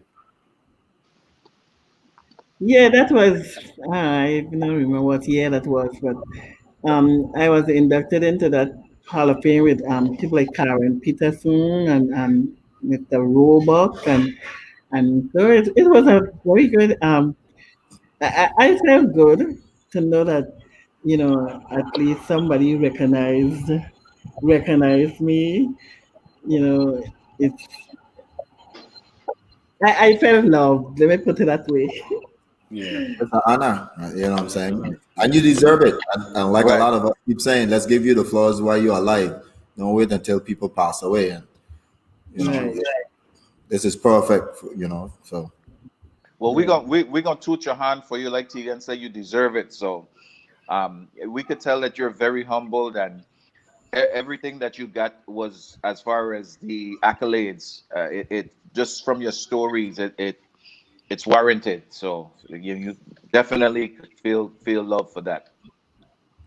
it's true. Thank That's true. you. Go One ahead, of Pam. one of the things I love when family members and stuff involve themselves in these interviews, and they comment and they chime in, because they might say some things that we don't know, and we might want to talk about. We always talk about touching the kids, and I see it looks like your niece mentioned that you was a retired elementary teacher. Yes, Principal. I was. I was Principal. elementary. I retired as the principal of our Principal. elementary, Oh, but I was a teacher for more years than being principal. so how was that experience? Being a teacher first and then becoming the principal. How was that experience? It was a big change. I missed the children. I really preferred being with the children. With the principal, you're kind of like out of touch with the children. But because it was a small elementary school, I was still able to spend time with the children. I visited a classrooms and I would sit down in the classroom and some of the teachers would say, okay, since you're in here, then they would put me to work. And it was really a joy, but it kept me. I really preferred working with the children. As principal, you're more dealing with the adults and all the problems and stuff, But it was a very good experience, and I really didn't want to become a principal, but I had two other ladies that really worked on me and tried to and pushed me into becoming principal. And so I thank them. One lady just died last year, and the other one is still alive. They pushed me into becoming principal, and so they helped me in whatever way they could. It was a good experience. Nice. Do you run into a lot of your kids like that's all grown up now and Oh the, yeah, I say I'm a great great grandmother to all of those children. I had as principal, this young lady brought her daughter to the school there just because I was principal and she wanted her daughter to be under my tutelage. So she said, "Well, you're principal, but still you're still over her." So she brought her there to school just for that reason. Mm. It makes you feel good. They meet me, they respect me, and everything. Sometimes you feel so honored. You know how you might meet the young ones down in the street doing something that they shouldn't be doing. And by the time they see you, oh, I'm so sorry, I didn't see you. Sorry, I hope you didn't. Oh, I didn't hear a thing what you said. Yeah, I didn't have to what you said, but I said, if you're going to be so nice for me, I want you to do it for yourself and for That's true. everybody else. That is You true. know, it they make you feel good. I feel good, and even those that would say, you remember when you had to beat me? Yes, I remember. If you didn't beat me, I would never been who I am today. You know, it's so it's a good feeling. A lot of us could say that because I definitely used to get licks at elementary. Yeah. Could thank all the teachers and principals and because I definitely used to get licks bad. Well, sometimes it's not that you want to. I guess then you could do it, but you can't do it now. So you don't want to do it where you are really taking advantage of this child. Right. You let them know. You let them know. It's not that I want to do this, but you pushed me to this point where I had to do it in order for you to understand where I'm coming from. Right. I look at them today. They are all some a lot of them own their own businesses, and so you feel good. Yeah. You know, Yeah. Definitely gotta be a good feeling. yes, it is. This is a question that we all have experienced at some point of our childhood or even adulthood. Um, Back in those days, did you experience any racism at in the Virgin Island territory or abroad when you travel anywhere? You know, we had we don't have that many white living here when we were growing up. And even the few that we had, we got along well with them. And so, I remember even when we were in Connecticut, we, the Virgin Islands, shared bus with South Africa. And of course, we were sharing so many things in history that we don't want to be with them, because they were white. And Oh, Ghana again, my son. We really, he would just tell me to tell Sizzle, false advertising, my son, false promotion. We need to get via. Yeah, He would just text that to me. that's funny, man. It's amazing she got inducted into the Hall of Fame, man. Yeah, That's man. I'm so that's a happy to hear beautiful that thing. too. Yeah. I am so happy to hear that because at least somebody out there looking out, for the talent that came before us. You know what I'm saying? So I didn't even know they had that. I was So just about to say that. Yeah. It's a yeah, lot of so things we don't know, man. That's crazy. It's so much. So okay, yeah, she's that was coming back really good on. to see. Yeah, behave. Toy behave. Asking some it was, crazy yeah, question. South Africa. We thought that, it would be so difficult, so different because of what we're hearing, but they were the best. We had good companions. They played music and we were all singing and happy. We got along as if we knew each other for years. And we said, look at that. We So didn't see the US team. It was like there were some foreigners, but the team from South Africa were more like the people that you living in the same country. But I really never went through too much racism things in my traveling with planes. that's good. Did you say most of the South African players they were white? They were all white. All white. Wow. As a Wow. matter of fact, at that past pitch tournament, the only teams who were black were the Virgin Islands and Bermuda. The others were either Asian, white, Wow. Spanish, or whatever. It's fun. So I had a oh sorry. we were the only black ones and Bermuda team. You That's why we you are saying that, and it felt funny. you mentioned you guys didn't win any game in Connecticut. Was it because the kids them were more talented, experienced, well put together? Like what was the reason why you think you guys didn't win any games up there? Like I think like some of them were more experienced because they were adults. They were adults. mm, I mean, sometimes you look at the team, even from the Team USA. Team USA were like looking at some men playing in a women's league. That's how they had looked, strong and stuff.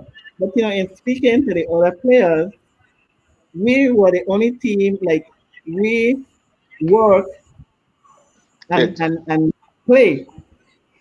They go in a Starbucks Professional. camp for weeks, and that's all they do: practice and play Starbucks. So when they are coming out, they are more professional. They have more, stamina than us. And I think too, it was because I think ours we could have won like Canada and even Italy and stuff, but I think it was poor coaching on our behalf. Mm. mm. So we could have won. It was mentioned that you played in Canada too, We played against them. or played against them. Yeah, I I had the opportunity to go to Canada, but I don't know. I'm not a flyer, and if I have to go someplace that is too far away, it's kinda I don't like to fly. Oh, okay. Obviously, most of these games were played in the summer, right? You ever played any winter games where it was really cold? Took you out the No, elements? no. It was always summer games. Never played in the winter. Well, Yeah, in the well, Caribbean area, that's it's, why I'm here for Mumba. Mumba didn't like the cold at all. Mumba can't wait for that one. Yeah, cold ain't no joke, man. Playing that is no joke. Your fingers free, you're frozen. You know your toes. You can't feel your toes. Nah, right. it's a terrible That feeling. that'll still happen for you, Mumba? When now? Yeah, I don't really get cold anymore. Like not like that anymore. Like my nose Oh burning up and no, this is when I was in Iowa though. I I never was been in up in that place yeah in the, when it was 20 cold. yeah 20 degrees, Yeah. 15 degrees and stuff playing. Yeah, you I know. could So just imagine. I don't think I'd make it either. I can't deal with cold either. so you have traveled to a lot of different places. You have a lot of good great experiences. Is there any experience that's kind of stands out to you, good or Well, bad? yeah, I really like when we went to Bermuda. We played. It was a tournament they had, and they had teams from Belize and other Caribbean areas.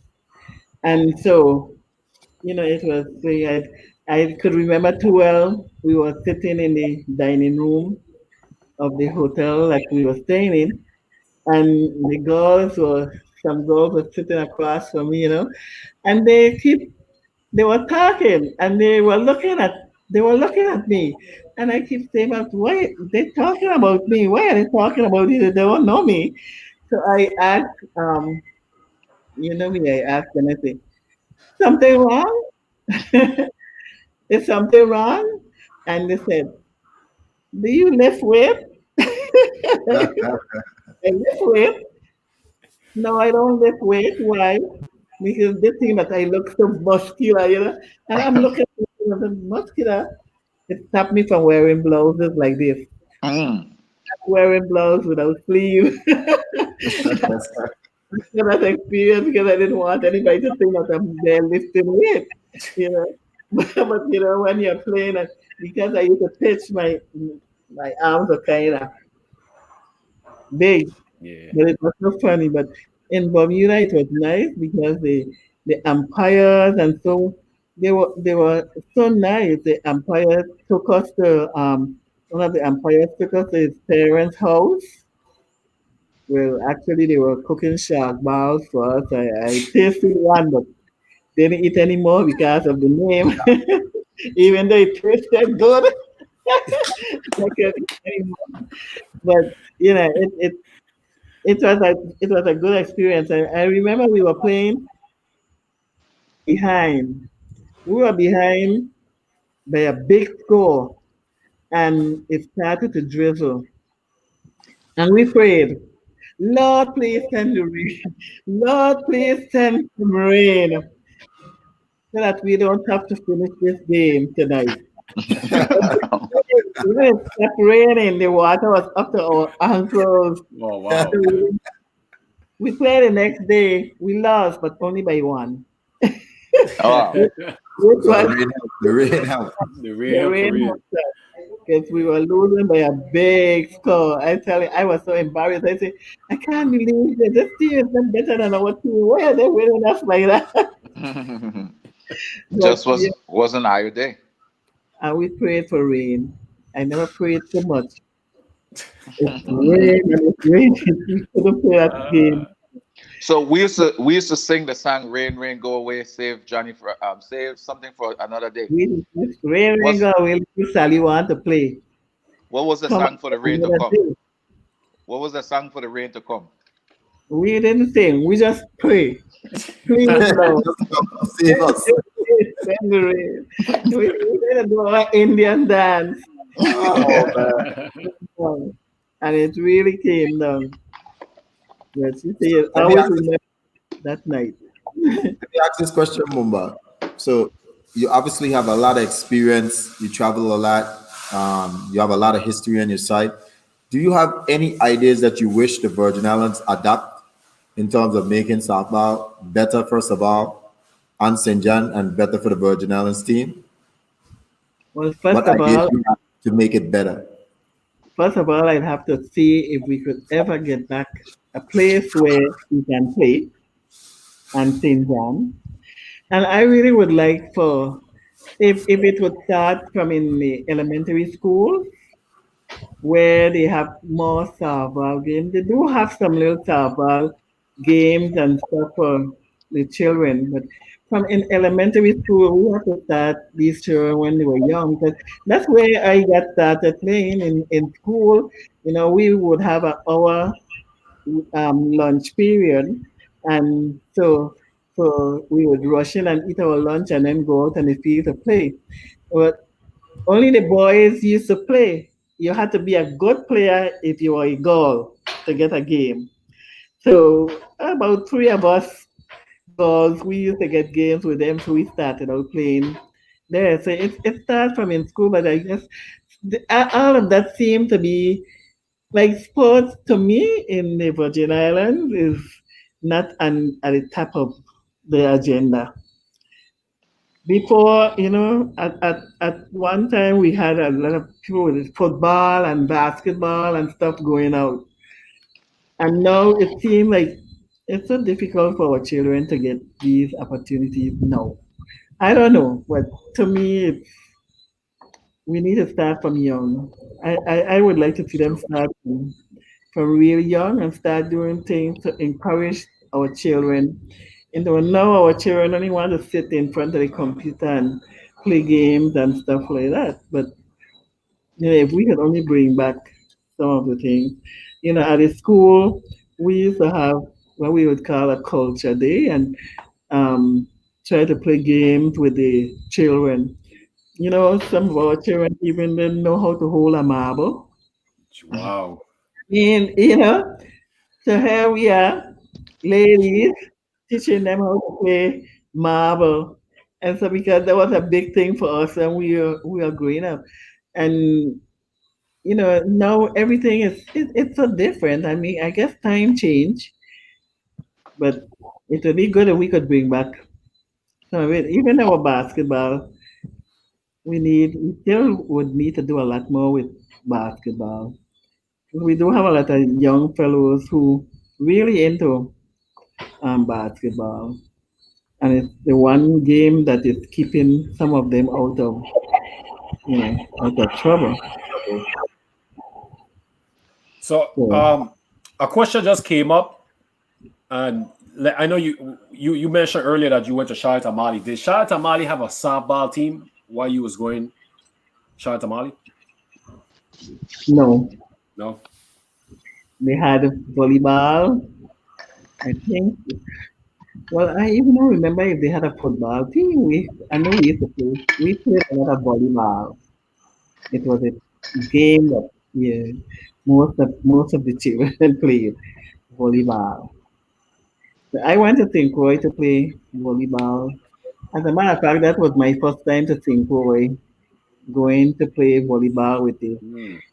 school team. Of course, St. Croix mashed up the goals. But St. Thomas boys won, but that was my first time to St. Croix, which to me was something big, getting to see your sister island and stuff. And when you're driving on the road and it's like the cane fields just opening for you to pass through, it was a good experience, and but when I was in high school, actually our teacher used to throw, we were taught how to throw the football, but I don't know, I don't recall them playing. But we were taught how to throw it and hold it and stuff like that. Even the goal. In St. Croix, did Ivan get mashed up by any of the patolem in St. Croix? No, when we were there, the rules are good. Thank you.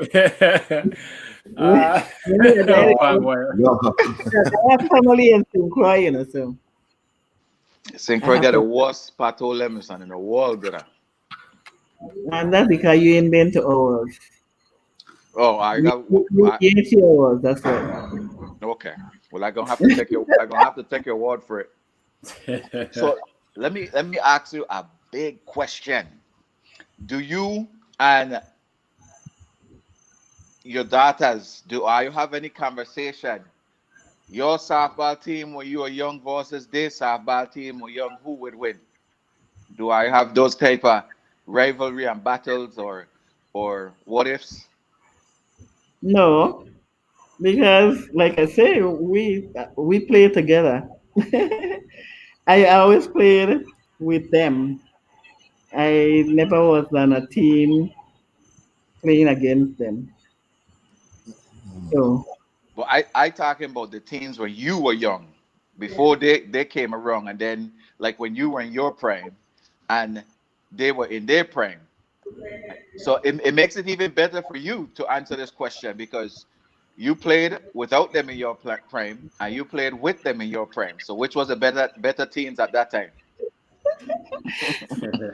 when I played without them. Aye. Yeah, yeah. Then we got Bullet Tegan. Because, because we were more aggressive. Are your team were more aggressive? Yeah, the girls in my age group were more aggressive. So Lynn and your other daughters, they won't have want nothing. No. They want to see I. Okay. You want to smoke? You want to smoke. No smoke. But they like playing with us too. They love playing with us because it gives them more confidence, you I know. was just about to say, I'm sure they do. Are you probably making them look good? Well, at that time they were making us look good too, because Facts. because we slow down.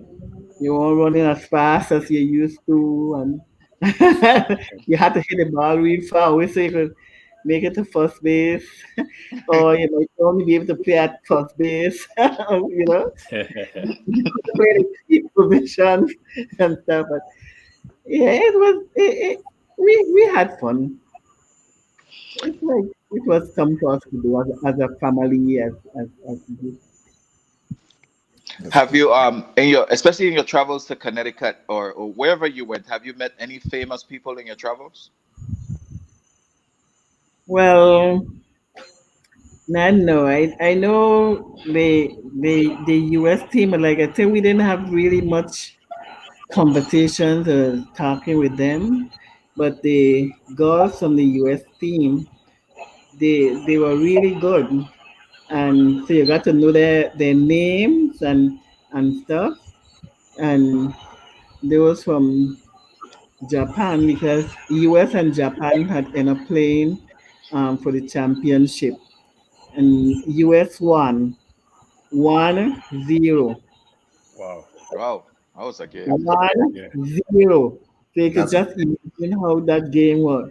The Yeah. girls of Japan broke down after the game and cried like little children losing that game. We couldn't believe it. We said, wow, look at this. It you know, you couldn't believe that they would cry like that. And it was because they made a mistake when US got their wrong. But even meeting the girls from the other places were like meeting people important. And the people who were to the game made you feel important too. Whether you win or lose, they looked at you as somebody important. Right. They treated you like you were some big shot. They wanted autographs. It would take pictures with you. And so even though you were losing your games, you still didn't feel bad because of the way the people who are attending games made you feel. So That it was really a good experience. One of the things that I could echo what you're talking about, I never felt the Virgin Islands understand how good we are in terms of talent. Because for you to be on that stage, most of the players them you're actually around are professional players. Are they actually doing the sport and getting paid? So we are kind of out of the loop, just Right. like. So when you see all these other players signing autograph and stuff like that, these other countries think that you are actually professional players because you are on the same stage. Right. I think the Virgin Islands never understood how great our talent is and all the Right. sports, and that's why That's it true. comes like a shell shock. Right. And That's if, true. if people home used to make you feel that way, whether you win or lose, you know, it would be so much better for you. Because I tell you, when we were in Connecticut, I mean, we were embarrassed because we lost. But when those people come to you and they make you feel so good, it's like, hey, I won. And they will say, hey, maybe you didn't win that game, but you are the winner from your home. That's right. Yeah. It's true. And so it's a big difference when you are when you're out and people appreciate you, and then when you come home, it's like that's Blah. why you were there to do. Right. I don't know that game. You know? They should have go. Yeah, We we have a very tough community in the Virgin Islands. It's a super Yeah, tough. yeah, And but it's not even just about basketball. Like we don't ever like get starstruck. We don't ever get like things like nothing that really like everything just seems normal to us. And a lot of things that we do in the Virgin Islands is not normal because right, as Tegan could tell you, Mumbai could tell you, you could tell us, when you go to different places, some of the stuff that we to do, to be amazed by other countries, the stuff that right. we to do. Mhm. And Because they couldn't believe that we were working people with children and family. Where do you find time to do that? How could you do that when here we are having to go? You go to work, you rush home from work, you go on the field to practice and stuff, and they in one place living and just playing, practicing and stuff.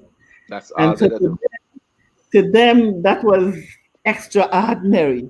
It's You know? amazing, yeah. and we It, see it it all the time. I mean, just putting a little basketball analysis in it. When we play teams like Argentina and Team USA and Brazil, these teams are like $50 million teams with NBA Mhm. players and players who makes a lot of money. And when we tell them guys, dude, we just put together the team for 2 weeks and come and play RU, and we Yeah, beat them. You know how they feel that we even in a game playing against these guys, and these guys right. are multi-millionaire. Yeah, And Yeah. they just looked at it like, you guys are different, but the Virgin Islands, for some reason, we never get at the man. It's like something wrong, bang. It and never clicked.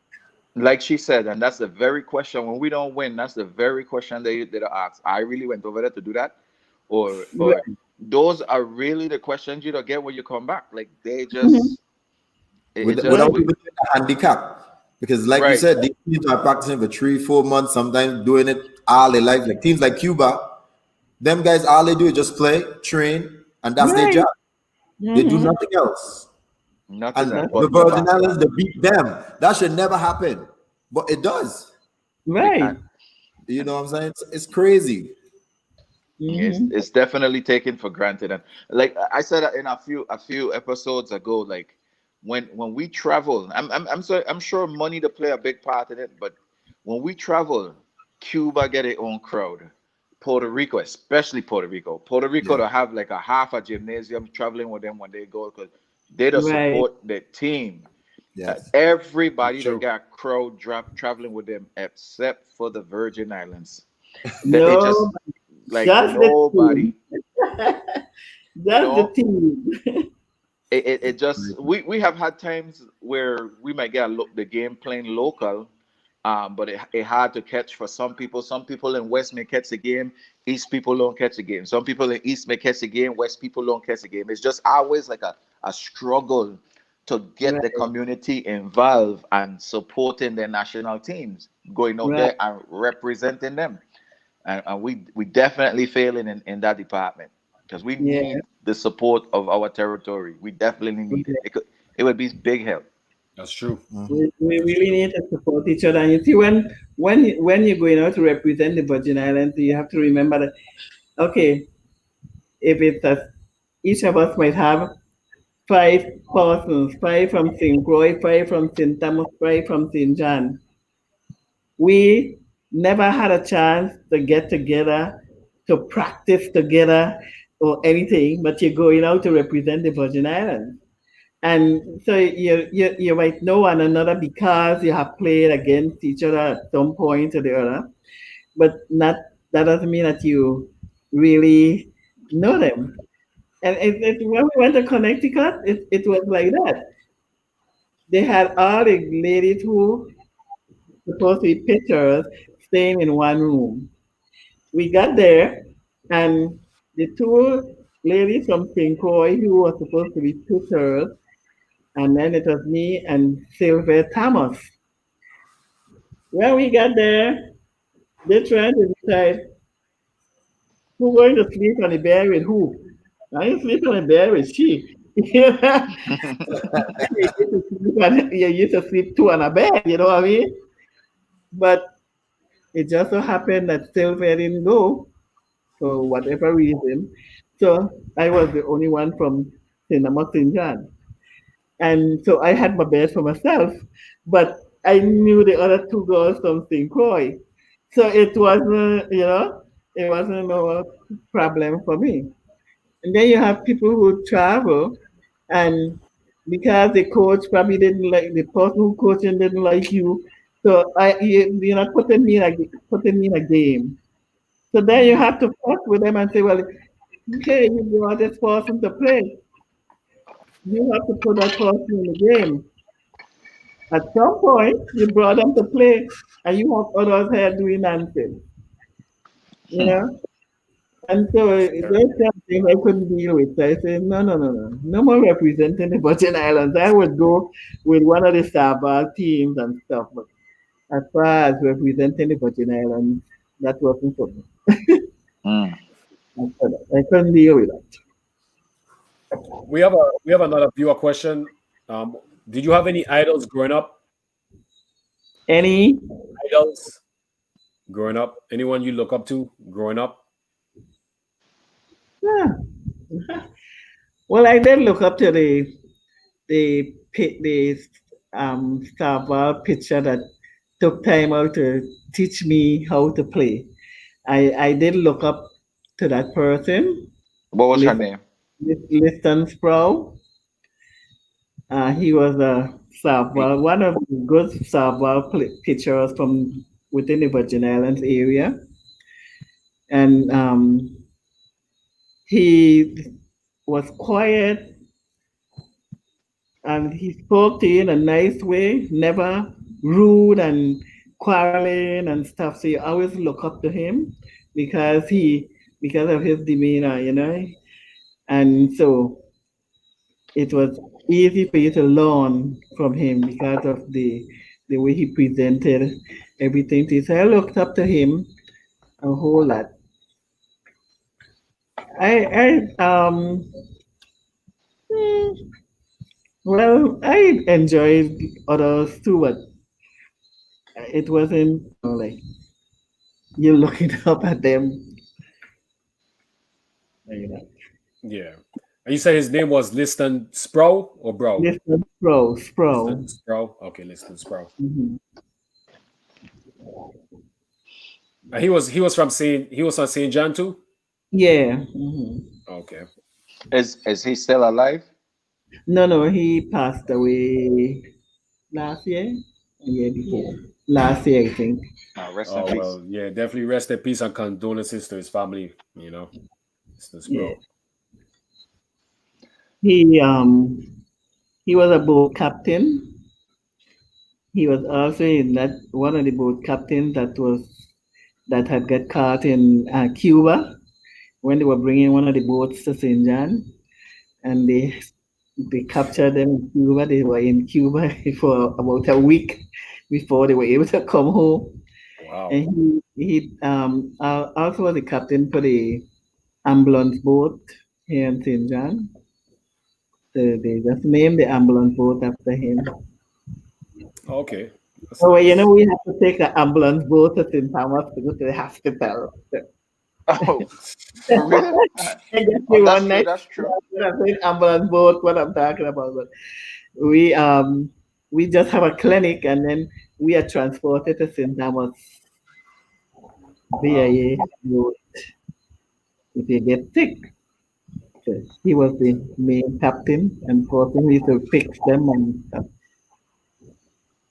Well, he I did a Yeah, lot. great this teacher. this is off topic. I watched the Voice. The Voice had a little white girl that grew up in St. John, and she was a contestant in on the Voice. I want to say earlier this year or last year. Was it big down in the in St. John for her to be on the show? Uh, yeah. I I know the little Milenberg. She was from St. John. Yeah, I remember. Um, I don't think they had anything for her hair and Lisa, Lisa, they had anything for the Mylan girl? No, we don't. I don't think they had anything special here for her. But we know her. She went to the school that I was principal of. Mm. Yeah.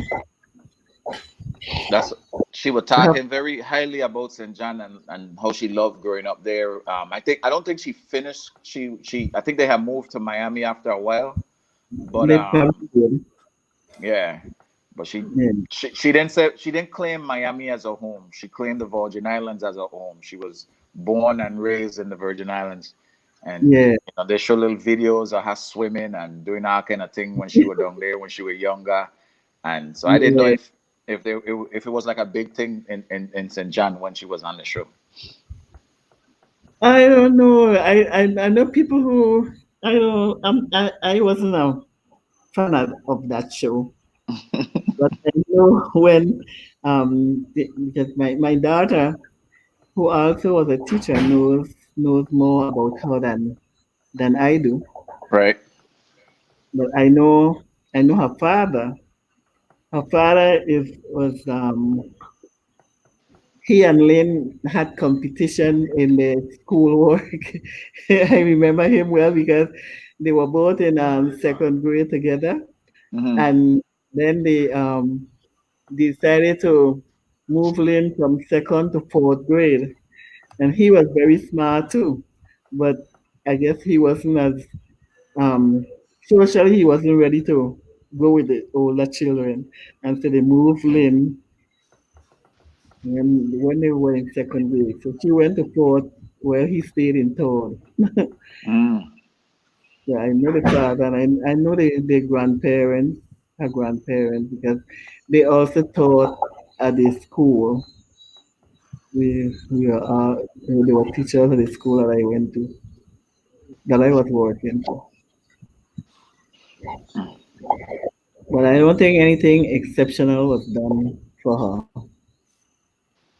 Mm. Yeah, that's something that always stuck out to me when I because I don't watch The Voice and that's she has always stick out to me when she was on there. Any viewer Yeah, question that we can see, Mumba? No, um, about the Hall of Fame. Can you touch on the Hall of Fame again? Someone in the chat was asking about the name of the Hall of Fame that introduced you to the Hall of Fame. the one was the Heroes Athletic Club.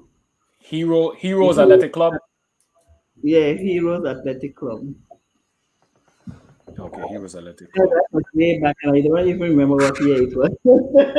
It was so long ago. Heroes Athletic Club. Okay. Yeah, in St. Thomas. They did they did a lot of I don't think you have to be in sports only. I think they did other community people and stuff. Okay. Well, It, Well, probably it had to do with sport, but with other, not only related to softball, but in other things, tennis, whatever, volleyball, whatever sport. Okay. Is there any shout outs you want to give? Shout out to any your relatives, anyone, your Well, I kids. could just say I think my brother and some of my nieces and nephews and I know my daughters and my grandkids probably listening because most of them are off island. So I would shout out to them and say hi and thanks for all the support that they have given me throughout my life. And my family has always been like exceptional. I don't know why they treat me so nice, but they all have been, they have been, it's like they all treat me well, and I am thankful and grateful. So I shout out, and even my Sabal friends and stuff, we get along. We really get along well. As a matter of fact, I spoke to one from St. Croix, Genix, and I'm trying to remember Genix's last name, but Genix was really instrumental in Sabal in St. Croix Yeah, with Thomas. the His last name Thomas. Thomas. He was very instrumental. And I spoke to him a few nights ago. I told him about this. I don't know if he was able to get along, but I would give a shout out to him if he's listening because, he's not doing too well. But he was very instrumental. And I mean, we couldn't find a better person when it comes to coaching and really keeping Starval going in the Virgin Islands because he not only looked out for St. Croix, but he looked out for St. John and St. Thomas too. And so we really love him and appreciate him. So I would give him a big, big shout out. It's beautiful. All that he has done for us in the softball arena. Very good person. That is true. That is Never true. very, very good person. Knows how to talk to you. He knows, I mean, he could always tell you what kind of pitch you should do. And for every batter, he knows exactly, it was like really knowing everybody and everything. And so That's funny. I really want to shout out to him. He's somebody that is very close to us and to That's me. that's Mhm. beautiful. It's funny you said that because that's the same thing Mona said previous episode about him knowing so much and knowing about the hitters and and what pitch to throw and stuff. So hearing from you said the same I'm thing. trying to remember. I was trying to remember Mona playing softball. I knew that when she was in politics, she was. The name I said sounds familiar, but I couldn't remember. Yeah, you went through so many people. It's difficult to remember all of them. That is true. That's true.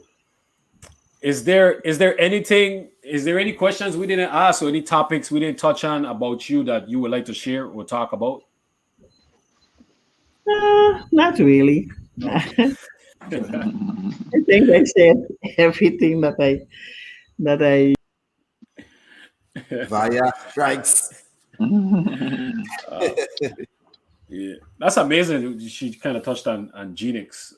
I Yeah, was when I heard his name, I was shocked. I was like, man, Genix all over in St. John. he's a legend. she's He's a coming. legend. She's coming back on. Yeah. Yeah, Well, I I think I hit everything that I could have said. But I just want again to say thank you to you all for having me and for giving me the opportunity. This is something that I probably never did before. At, at those little things when they honoring you, you don't see much. And sometimes, my children will say, you're a little long-winded, you like to talk too much. So not not not at I Not all. at this Not at show. all. Not at this show. You you You good? good. run You good? and I hope you guys keep up the good work because it's good to know. Like I probably have heard your names before, and never had the opportunity to really meet you all in person. But Lynn knows a lot of people, and so Lynn friends become my friends, and I'm glad that you all are trying to do this because most people don't know what's going on within our Virgin Islands, people and where sports is concerned. And some of you go out with us college and stuff, and we don't see or hear anything about you again. And so this is something good that you all are doing, and you'll continue to um, let people become more aware of your people. Because we are all one, whether we are in different islands or what, we are still one, still one. That's true. Well, we are so glad that you accepted the invite to come on the show. And you, even though you say you're not used to interview, you definitely run circles around us. So we we we we were blessed by your stories. You are definitely a superstar among superstars, and it was very great to be here and hear you talk your stories and spread some knowledge to us, and love it. Thank you. It I, was great. I It was great. appreciate it. And as for me, I mean, I'm just extremely blessed because I like to hear these stories, especially coming from our elders, because the Bible do say if you need to get wisdom, you need to kneel at the feet of your elders, and we definitely been kneeling today, just listening to you, and we're extremely blessed. And they let us know that you can't know your future unless you know where you come from, Uh, and you definitely is a great representation of that. So be honored, be blessed, and we are truly happy. And I mean, keep being beautiful. Love your earring. Love the head tie. You know, keep being. Thank you. So, so Gwenny, before we leave, one of the viewers said list your top five. So your top five Saba players that you played against or grew up with. oh, idolize. My top five Yeah, girls, women, I should say. yeah. We Yeah, go with women. women. Okay, well, I'm going to say Marigold Russell.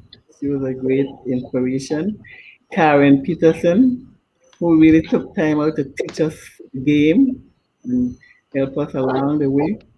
I have my adopted sister, Edwina Tintin Hart, and I have um, Glenda Kane, and I have quite a few of them, but at least those are top five. The one young lady who the Tabal team league was named after, um, Vanita Raima.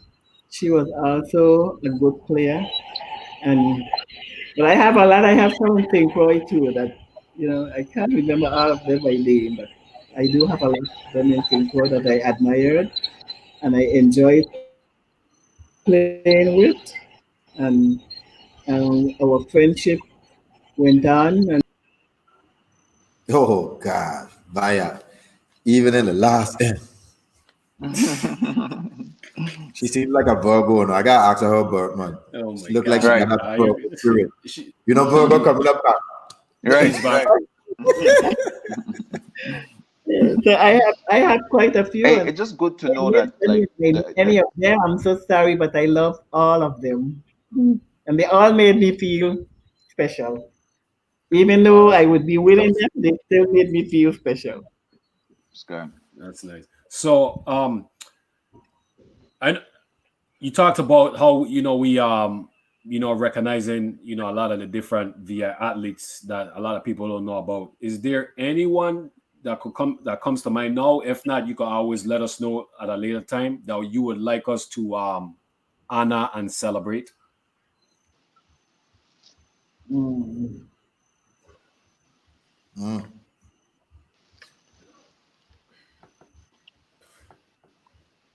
Via, we love you, Via. We love you. Big up to Virgo Via. Nation. I want to give an early birthday shout out to my sister, the goddess of fire. I mean, me Yeah. calling you to my sis. Happy birthday. Happy birthday to the gangster in the Yeah. Shepherd family. She is gangster, bro. That's what Tego said. She's super gangster. So Thug we have, life. She's thug life. She yeah, probably gonna hit the gym tomorrow too. yeah.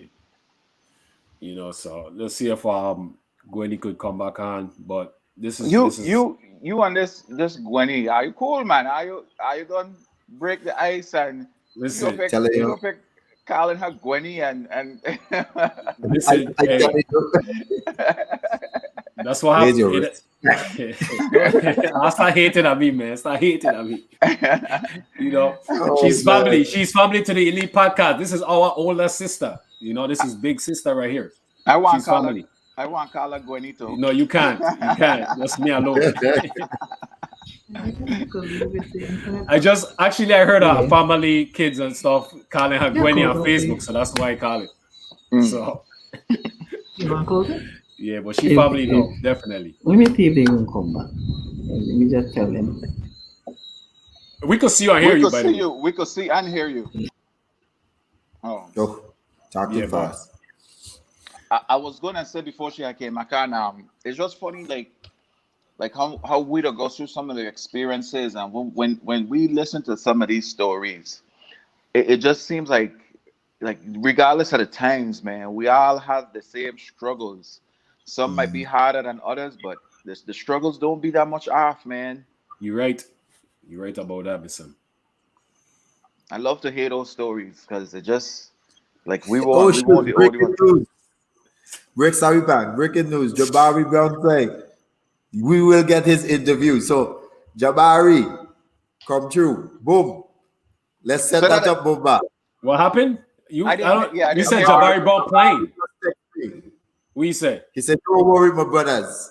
We're about to get on with this interview. So, Jabari, come through. The people that want to hear. Jabari Brown hotter than the president. He hotter than the president, brother. I tell you. Big up to Jabari, man. If you're watching and you're listening, big up. We definitely gonna get that situated.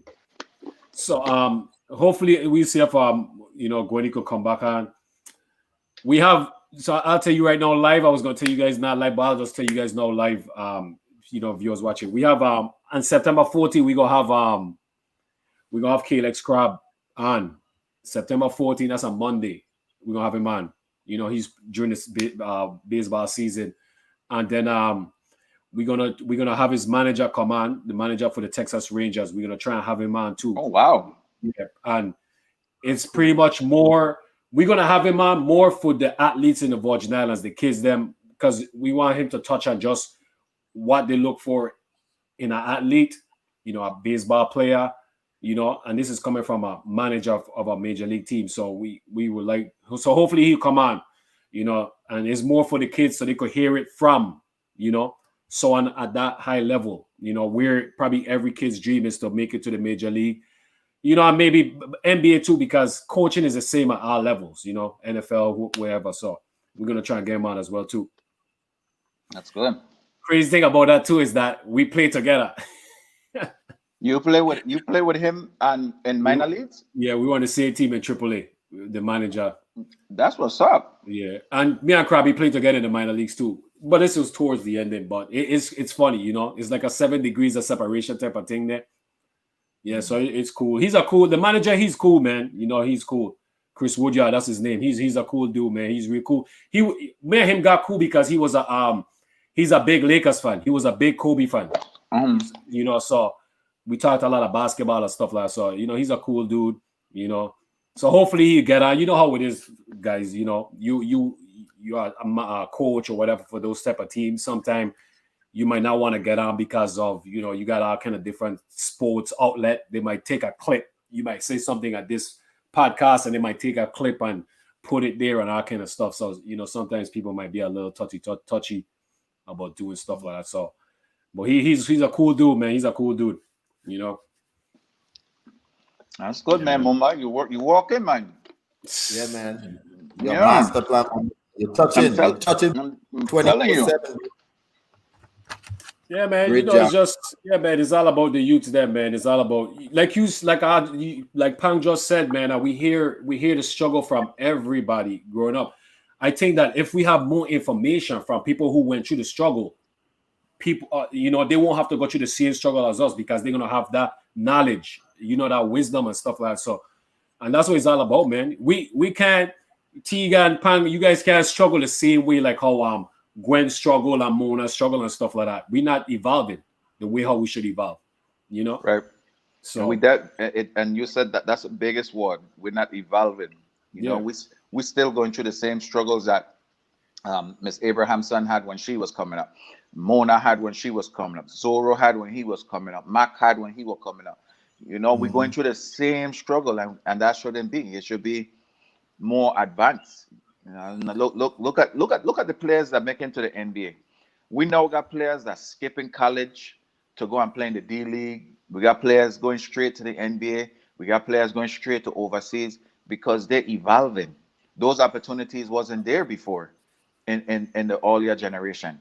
But yeah, that's true. they're evolving, and now these opportunities coming about arrive. Yeah, and it's and true. that's based on the struggles that the people before them went through, so they don't have to go through the same struggles when they coming up. And the VI don't have that.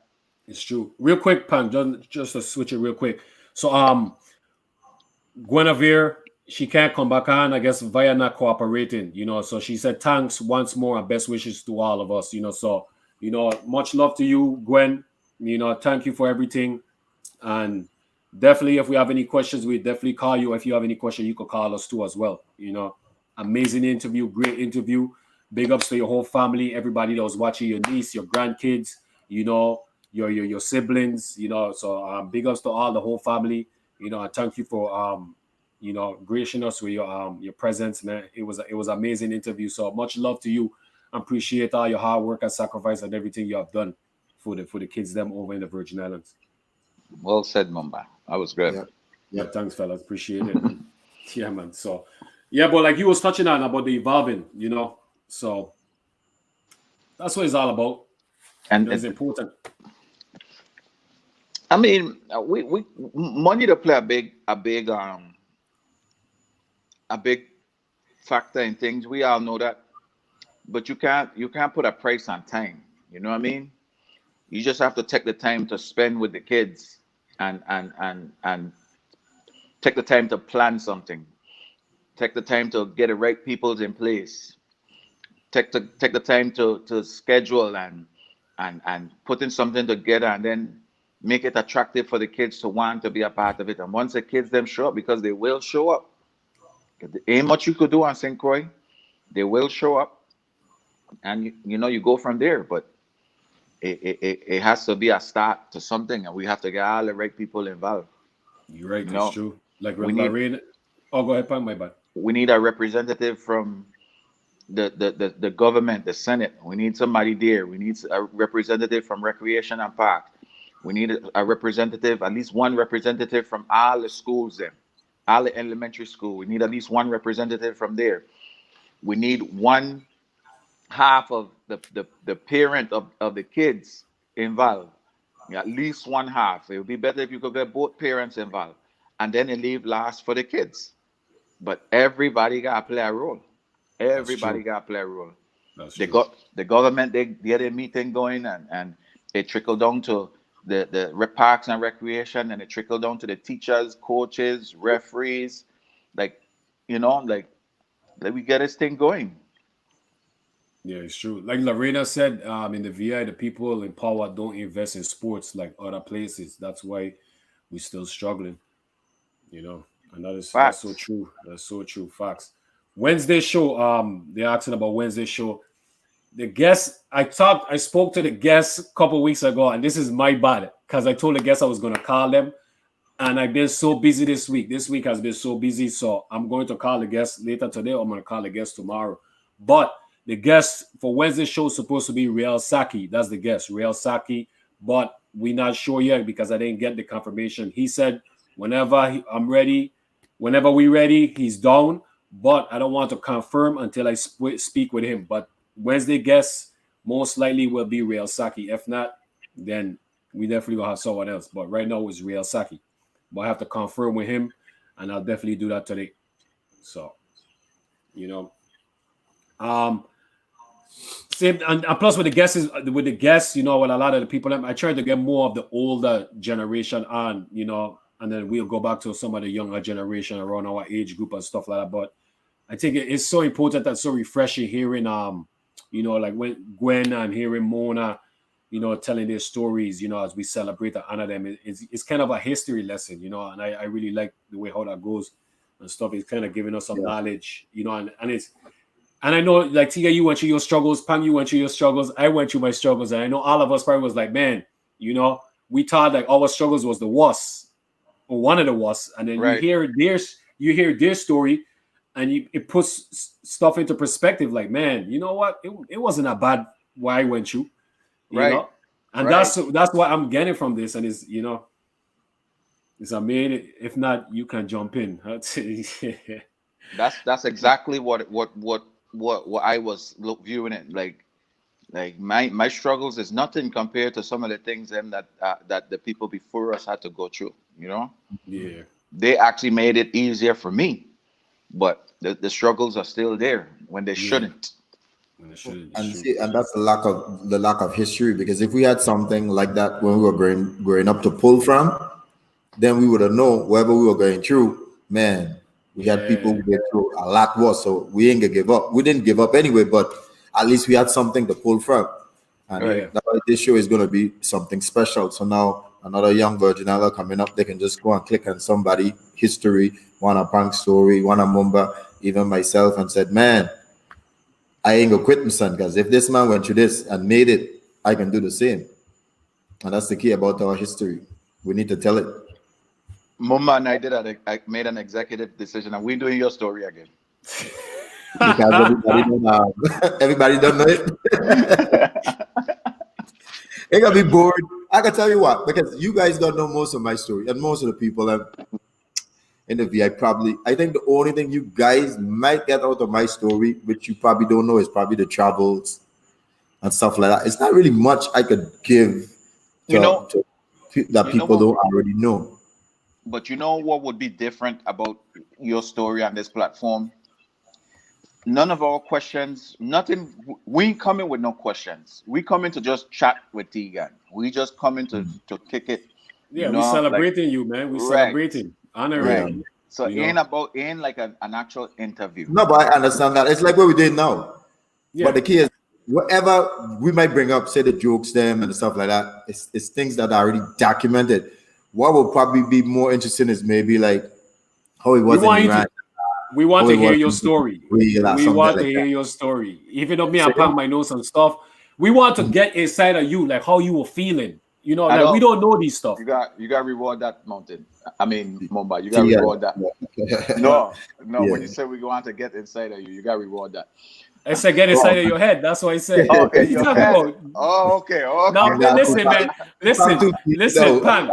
We don't listen. If you think like that, then you're the problem. My bad, Mumba. My bad. I don't think like that. That was me. That was me.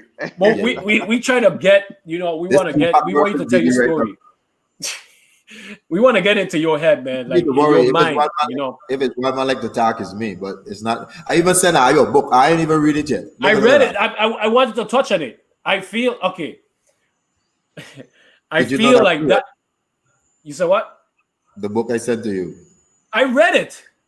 But you know it's about me. I know, but this is what I'm. Okay. You gonna let me tell you why I wanted to? Listen. I don't read my book. Pang ain't read nothing. Pang ain't read nothing. Watch. When I get it, I was like, "What the hell is this?" So I had to remember. Wait, Tegan did say he gonna send me a book, but I ain't read it yet. But I will. Trust me, I will. I will definitely. When you told me about the Iran job, trust me. I went looking, I waited, and I watched. I know watching and reading is a different thing, but I know it's you.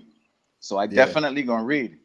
I just didn't have no time this weekend yet to sit down and read. But okay, let me get my in. Let me get mine in. Okay. I read it. Right. No, I honestly, for real. I read it and I because the same today is what, Wednesday, Sunday. So I read half of it Sunday, and then I read the rest Monday.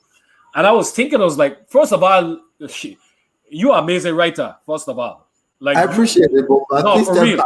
Pang, when you read it, you'll be like, dude, this is amazing. Like the way how he structured it and everything. And when I was reading it, it came off like a dream because it's two people. You see what I'm saying? So it came off like a dream, and it's like you could turn. I want you to read it first so he could get. Yeah. I'm not going to say anything, but all I'm going to say is that you could turn that into like a short film. Mm-hmm. Well, when I wrote it, I wanted to be something for like the athletes them as they go into this journey, because a lot of people don't know what to expect. And when you read this book, it could give you like it could give you that mental view of where it's deep. It's deep. Okay. That's okay. I stop. No, Pan. What we say, you still not gonna know what it is about, because right. Let me read it first, and then we're gonna show the talk about it at the end of next episode. I feel I wanted to make it a short read because listen, I'm about to mute our mic, you know. I'm sorry, but I didn't want to make it too long because we can't hold the young people in mind, so you can't make nothing too long. Yeah, even I got a million books and I can't finish them, so you can't make a book too long. Let me get this off. Let me just get this off, and I'm good. Right? I feel now, a lot of people don't like to read. You know what I'm saying? And I was one of them too. As I got older, I read more. But it should be like a book that every athlete everybody should have the book, first of all. And secondly, I feel like it should turn into like a short film, because I think with it being a short film, it will impact the kids them a lot more. Just because your wording and the way how you structured it, once you have two people that has a strong voice and the way how they speak it and stuff, whoever you want, I think it's gonna really hit that person hard. That's all I'm gonna say. You are talented dude, brother.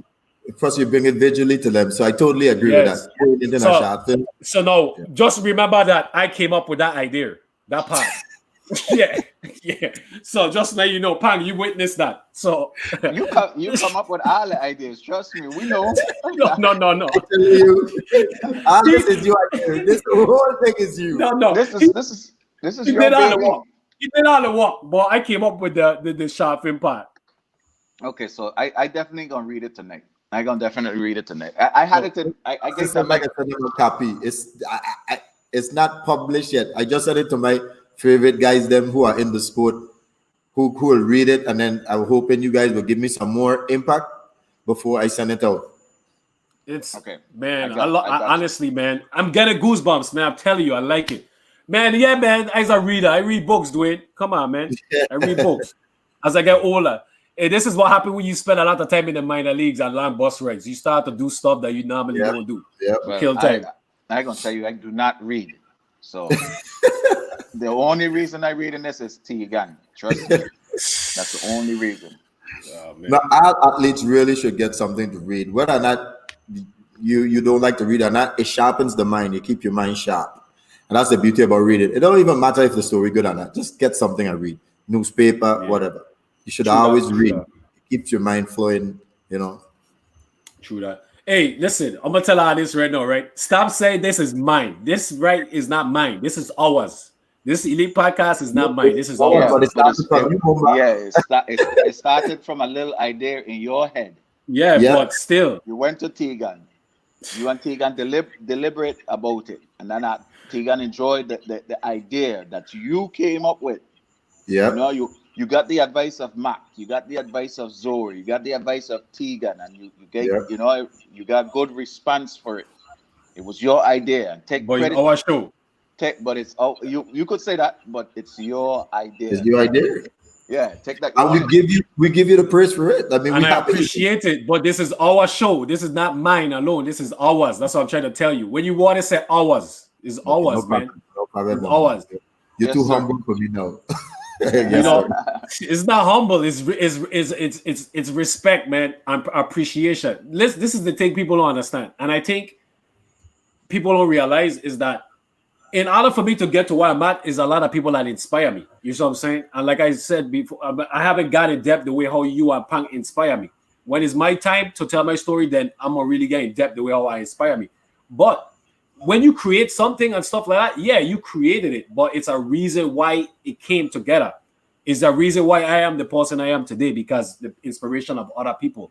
That's why it's so important that we honor people. Because like Gwenny just said, Miss Abramson just said, right? That she would be out places and people would be like, hey, Lefty, she inspire people that they will talk to her and stuff like that, you know? And she inspires so many people. So it's kind of the same thing, you know? And we, the VI, take that for granted that our island is an island full of a bunch of haters and backstabbers and stuff like that. That's just the truth. And that's just the realization of the thing. So and that's one thing about me is like I seen that. So like it's important that we give praises and honor and show respect to the people and inspire others. That's why I always said, man, I appreciate you guys so much. That's why I say that's why I call my big brothers, because when I call somebody my big brother, is a sign of appreciation, is a sign of respect, because a big brother is somebody who gives you guidance. You see what I'm saying?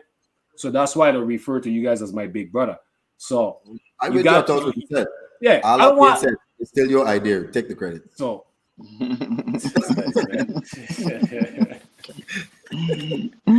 the end of the day, we don't. I think you gonna love the book, especially how I write it, because I write it like how me and you the talk. I think you gonna love it. Just read it. It gains some slangs in there you gonna really like. Yeah. Hey, if you don't read the book, you can't come on in the next show, Pang. Me and T didn't play no games. Deal. No, that's a deal. No. That's a deal. If I don't read it, I don't come on. But I'm gonna read it. I could just like, are you saw me struggling like yarning or something. So people texting me like, Papa, right? Hey, I go in for 2.5 hours of sleep. Jeez, man. I went sleep at 4 something this morning. I wake up at 6:45. Putting in a little extra work. And I went to play ball this morning with the fellas, but it was raining, so we just ended up playing dominoes. After we played dominoes, I went to IKEA to look for a desk for my kids them to work on, for my son to put in the room so he could get a desk to. And I don't know if I ever been in an IKEA store. IKEA is one store, like a mall. Yeah, that's the place to be. Trust me. And it was everything in there, man. Anything you could think of there in there. From there to here. That's why I was a little late coming on, because it took me a whole almost like an hour to get out the line in IKEA. So and yesterday was even worse. I cut grass. I went to the uniform store. I did I wash my car yesterday? No, I didn't wash my car yesterday. But yesterday was even worse. I was out in the yard like half the morning. I was putting in a little extra work to make a little extra change. So I didn't really have a chance to sit down and I did all of that. I was working all the way up until 3 something in the morning. By the time I come home, I get cleaned up and finally get in my bed, it was 4 o'clock. And then I wake up at 6:45 to get and do it all over again. You definitely need to get a rest tonight, for sure. Yeah, sleep, man. Definitely. We appreciate you, man. We appreciate you coming on. Yeah, the fact that people come on, you're a trooper. You're a trooper for real, man. But how to make up some lie about my A walking? No, man, I can't. I can't do that, man. Tia serious too, you know. Tia serious. Well, I ain't gonna buy up that. No. No, man. I love doing this. I love doing this. I actually look forward to coming on and doing this. This is like Mama said, this is our baby. Oh, this is part of my day. No, this is part of me now, man. Yeah. Pang and Tiga now going on in history, man. I'm gonna be in the Hall of Fame. First VI Sports podcast. You know what I'm saying? You guys are linked. We linked. What's the order sport? A man want to fight me because I'm a Jordan fan and not LeBron fan, and went to school with me and played with me, saying I hated on LeBron and didn't know he was a hater real time. Why a man can't like who he like, man? Why you gotta be a hater? Zorro, this is crazy, Mr. I could hear Zorro voice too, man. That's the funny thing, this is crazy.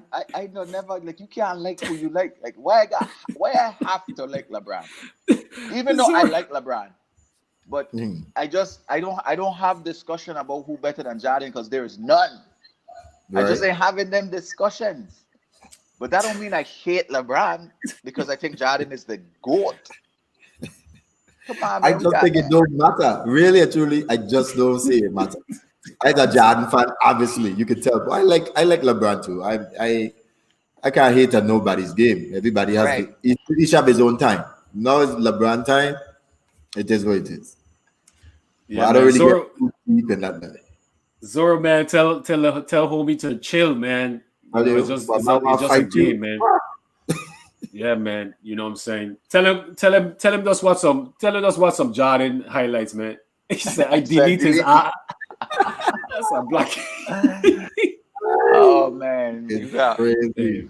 what is wrong coming when you got block somebody because they're not a LeBron fan. You got block them. Yeah, and they went to school together, man. This is Come on, amazing, man. man. Too old for that, man. Yeah, Big up to Zoro, man. Zoro is the GOAT, man. Hopefully Zoro could I got to Zoro look could at the picture definitely to find out who this man you be. hopefully Zoro could get a statue, man. One day, hopefully he could get a statue, man. Yeah, Definitely. That would have been a great honor right there. Yeah, man, he And deserves it, hopefully man. we put a statue of Timmy as well. Take down that picture, that billboard by the airport, and put up a real statue. You know what I'm saying? That we represent him very well. He's not just one of the best players from the Virgin Islands. He's one of the best players in the entire history of the game. He gonna have one, man. But we gotta get Zoro one. But Zoro, it's think about it, man. All the people that we got 1-2. You saw what? You got Tim and Zoro right there, 1-2. Yeah. But Tim at the entrance and Zoro when you're going out. Timmy gonna be in the Hall of Fame soon, man. So he good. He gonna get one. But we got Zoro have to get one. You know Timmy gonna get one. But Zoro gotta get one, man. Just think about all the athletes that we have had, basketball players, and Young or old. His name has come up, man. Think about what he was doing. That they had that impact on them. He had that impact on them. The same way, like how I say about Jordan, is the same way like how they feel about Zoro. Like it's crazy. Like I wish I could have been watching those games. Yeah, it's 4 generations. If Zoro had a sneakers that are weird, I wonder if he ever thought about making one. Because you know he used to put the Nike checks and stuff on the shoes there. You made your Jordan shoes? Oh yeah, man used to want to buy my sneakers them pan for like $500, especially when we go rap. You remember Mumba? Yeah. Remember? Yeah, you right. Yeah, that's true. Yeah, you check on your Jordan, big man. I gotta give you 500 right now. Man used to go sit. It's true. And then Zoro hooking me up. That thing I looked so natural. It was crazy. So big up to you, man. Big up to you. Don't get no fight over Jordan, please. Don't get no fight, man. Jordan home smoking any cigar. Jordan ain't studying no LeBron. Man don't care about that. The man, people will get vexed. The man, like, why? Some people crazy, man. Some people just crazy. They just don't know how to control the emotions, or they just, I don't know, man. Hey, let's touch on these NBA playoffs, man. So we moving on to the second round. LeBron is playing well. So you gotta admit it. Last time we talked, you were trying to convince me and bang he's losing steps. Thanks, bro. You ain't look like you're losing shit to me. LeBron is a smart dude. That's all I'm gonna say. He is a sneaky, smart dude. He knows when to shine and when not to shine. So listen to this, Mamba. Listen to this. I never doubted you that LeBron lose a step, but me and Tegan were just telling you, because he lost a step don't make him not great anymore. And like Tegan just said, he shows you from time to time he could still do the things that you say that he lost. Yeah. Like what? Man, that man 38, like 17 and 10. The game that night, that man again to the rim whenever he decided he wanted to get to the rim. He'd have played the defense, he'd have played the offense, he'd have just look good. Look good. And you know he's the biggest front runner. I'm gonna give him that. I'm gonna give anybody who said that LeBron is a front runner. You see when he starts shooting from half court and shit. Fuck you, he only doing that because they're up by 20. He ain't doing that shit if they're up by 1. Yeah, he do that when he should have do that. I should have been in the game. Yeah, he's not. He's doing that because by 20. If you want to say LeBron is like he's fickle, like he's fake, I would agree with that. Like I don't think all the emotions that he do, I don't think all the things that he say, like everything, I don't think it like be like genuine. Genuine, yeah. I think LeBron could be talking, like doing something, and when somebody said, "Oh, LeBron, the camera's on," You know, he He pour just on this. keep it something. Yeah, Yeah. he just changed mode. I feel that's the type of personality LeBron have. I think LeBron the script what he going and talk and his next interview. I think he'd write down things that he gonna say, and Yeah. that's how I feel about LeBron. But even with all of that being said, I will never say the man ain't great, and still ain't great to this day, Mumba. I won't I say didn't that. say he ain't great. I didn't Yes, say you he ain't have. great. Yes, you Listen, have. my disagreement was with you guys. You guys say he was the best player right now, and I disagree with you guys. No, he's not. No, he's not. Not even close.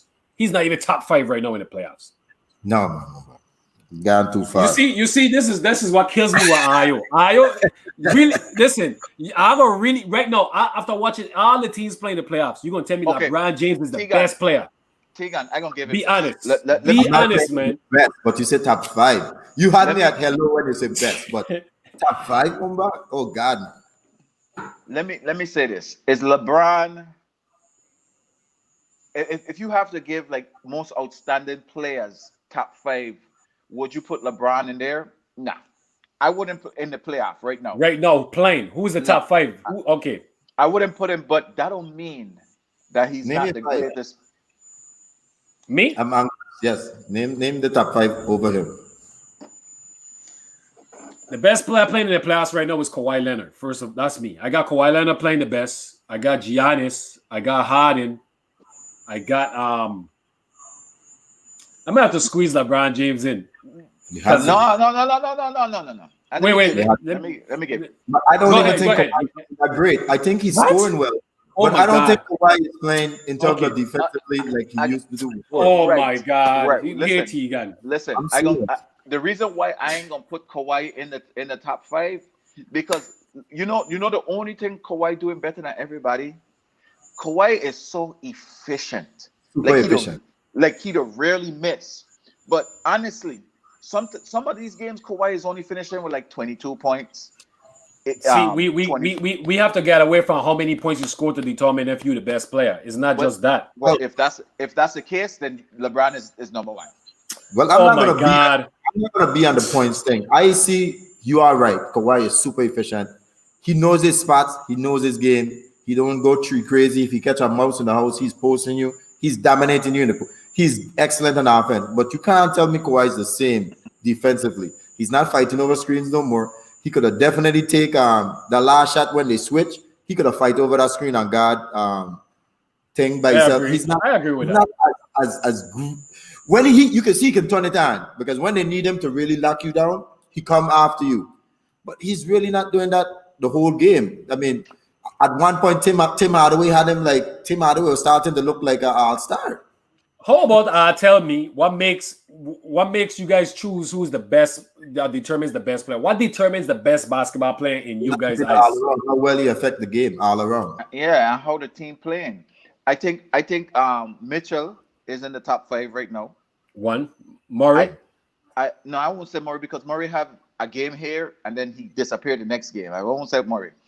I would say Harden, Giannis. I can't even say nobody from Boston because they all collectively Such a just team. jump. So Yeah. collectively, yeah. Anthony it's happening. Davis. And before he get hot, I would have said Damian Lillard. That would have been my top 5. That's a good top 5. LeBron and Kawhi would not be in there as far as outstanding performances. That's what making them great overall in the playoff right now.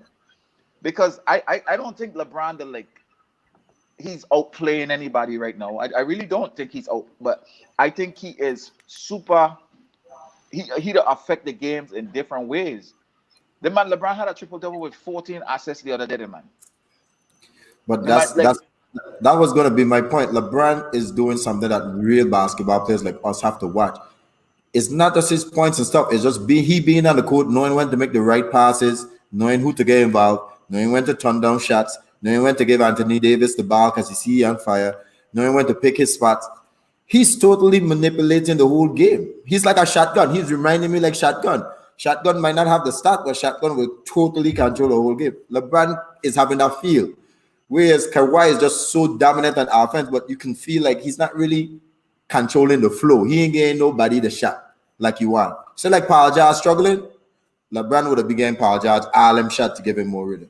Because sometimes it's not just passing. You know. People think it's just giving you the ball, Mumba, and then let you go. It has nothing to do with that. Sometimes that pass have to hit you in a way where you get an easy one. And now you get two and three easy shots. Now your rhythm start going. Now you can give him more ISO. But just giving you the ball and go to the wing and let you go one-on-one, that's not getting you in no rhythm. You know what I'm saying? I agree with you 100%. I agree with you 100%. I agree with both of you guys. I just Mitchell Mitchell is actually, like, I agree totally with Pam. This dude is totally controlling these games. Right. Like Mitchell is whether the team score or not, he's controlling everything. And that's what making him so dominant. That's why I agree with both of you. That's why I asked you guys what makes you guys choose a player, why he's the best, you know? And Giannis will be in that same argument, same way. You know, Giannis make everything goes. But me, you know, hey, look, when it comes to this arguing thing about who better and best, I don't really get too much headache. Nah. I just enjoy what I see and just call it like it is. And if a dude is playing great, I just say he's playing great. It don't really matter who playing the best. At the end of the day, it's only one winner. Somebody gotta get that chip. That's right. I be doing this for fun, to tell her the truth. So it's good locker room and barbershop discussion. You know what I mean? Yeah. You know, but I don't really get them in depth. I have seen some thing back and forth on internet, like, you crazy? You want to see what LeBron averaging 9 straight finals? I say, what? These man really got on the internet pulling out this shit? I ain't going that far. And win or lose, that's an impressive feat, regardless of how much he lose or regardless of his percentage. Yeah, 9 straight finals. That's amazing. And LeBron in some of those finals, like he dragging some of his team along, whether he had superstars or not. You know what some of them teams along. You know the problem that I noticed with a lot of players who never really play high competitive sport? They don't understand how hard it is to win one game. They really think, like LeBron and they make it look so easy, and Jordan they make it look so easy. They think that's normal. That shit is hard. To talk to Sacramento Kings them when they was in the dirt, and all them losing team who begging to win 10 games. You know how hard it is to win one game, man? Right. But they never really get that concept. It's hard. It's super hard to win one game. It's a lot of variables. You just watch a game, get a pen and paper, watch a game and count how many possessions each team have. And you trying to accomplish something on each possession. And imagine if a game finished with like 80 something possession, like you trying to capitalize on 80 something possessions, brother. Yeah. That ain't easy, you know. Ain't easy at all. It's very hard. People don't understand how difficult it is to win one game. They just think it's so easy, but you have no idea. You go and play professional sports, even if baseball, anything, you think them jokey team will step up and think a team is just gonna lay down? No, sir. No. You will gotta fight and crawl for every win, brother. Right. It's hard. And that's why when a team become winner, that's why they stay winning, because they know how it feels to be losers. You know what I'm saying? That's why when Michael used to lose all them years, when he finally became champion, he already have that feeling of being a loser, so they don't want to lose again. You know what I'm saying? And that will keep them man at the top. But it ain't easy to get to that winning stage. Right. I tell a lot of these kids, one more point, I tell a lot of these kids, when they watch these games, all of these men that came out of college was winners. Some of these men coming from Duke, Connecticut, some of the top school them, the top European team. Ain't no losers in the NBA. These men were champions. Yeah, so to now meet people who are actually better than you, and all your life you've been winning, and all of a sudden now you didn't die. You know how you feel? Yeah, you got to humble yourself. And oh man, I ain't no joke. It's no joke, man. That's true. That's true. Looks simple to the man outside, but he don't understand until when he get there. There's bigger fish in town, brother. Believe that. It's true, man. That's true. And we all who play basketball have played against somebody who was in the league at some point of their career. And sometimes you just by the naked eye, you could just watch them like, man, this man been in the league for real. But when you step on the court with them, sometimes, majority of the times, you realize why they was in the league. Like, it's not easy to play in the league. So the shittiest person in the league might look shitty to us out here. Yeah. But what that man would come in man league and win MVP the first time he played man league. Yeah. Destroy. He probably destroyed the league. Yeah. They don't understand that concept. You know what I'm saying? They really don't. And until they can get that concept that every person on that court is an assassin, is the top of the top. Yeah, They that's the don't best, understand man. that. They don't. It's true. You know what I'm saying? Just like you say, Pam, just like we play against Carlos Arroyo and them man who we love. You know, these man played a couple of years in the league, but when you meet Carlos Arroyo overseas, you can't say, oh, he was a shitty man in the NBA. No, sir. This man will give it to you if you ain't ready, boss. Right. And more. You ain't stealing. You know how to steal anybody ball. I ain't stealing his ball. I ain't stealing JJ Barrera ball. And Them these man so crafty. Yeah, these man is And solid smart. players. You make one mistake, you get punished. Yeah. So it's just different levels. It's just different levels in this game, man. And people just saying, understand that. What you saying in the NBA, that's like talent. I tell them guys, it's like a car race. You watch these car race, they driving 200-300 miles per hour. They might be looking slow on your TV. But if you really want to see how fast they is, go and check them live. You'll understand yourself. ain't no joke. And they low to the people look out wear plugs to go on them track and there's a reason why it's 500 laps because they're going around so fast. That's crazy, man. I don't know how they could do that, brother. I tell you, that's a crazy sport. we need a black man in there. Something wrong with NASCAR. We ain't got a black driver yet. Yeah, they got black driver. They got black driver. Oh, they got one now? Yeah. He win. Is it last year, Bomba? He win a I don't know what you to call it. Yeah, one of the cup race or whatever. Yeah, he won a cup race last year. Yeah, that's good. Yeah. You can tell you watch too much NASCAR. But how I feel about our picks though in the NBA in the playoffs? How I feel about our picks? Well, they're still aligned. Clippers and but me, you got the same thing. Well, Clippers and I don't know what you think, but I feel LA starting to click. I think Lakers. Clippers starting to click. No, Lakers. Both LA teams. But I because I picked Lakers, I talking about Lakers. I think Lakers starting to click. They look good. Yeah, they look good. They look good. Yeah. You know who was like, and it's because like he had to do it. Carmelo was looking so good last night. Yeah. These last two games, so Carmelo was playing like Carmelo. Like it just the reason why I fall in love with this man game is Carmelo to just give you just like a little bump, just to get you like a little inch. So you can rise up. Just so you can rise up. And that is wet. One of the best releases too, son. Yeah. That is so wet, my son. Mountain got Lakers Celtics in the finals. Celtics look good today.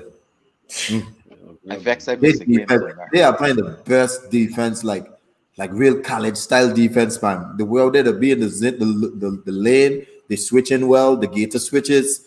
I mean, they trapping off a bar screen. The big guys, them are always up. If you watch most of the teams in the NBA, the big guy is always staying in the paint. You call that 5 low. But not with Celtics. Them man is up on that screen. They showing hard, and they just recovering, and they just scrambling, man. I mean, these dudes are playing crazy defense. And Marcus Smart, I must give love. He's a tough dude. That's the kind of player you want on your team, man. Any team, that's the type of player you want, bro. Tough dude. Yeah, he definitely is. They got a nice mix. And they together. You can see they together. They start a young dude today. He didn't even play much. The black dude. Man, that dude athletic. Yeah. Williams, yeah. He played good. Yeah, he played good. I'm surprised he didn't play a lot.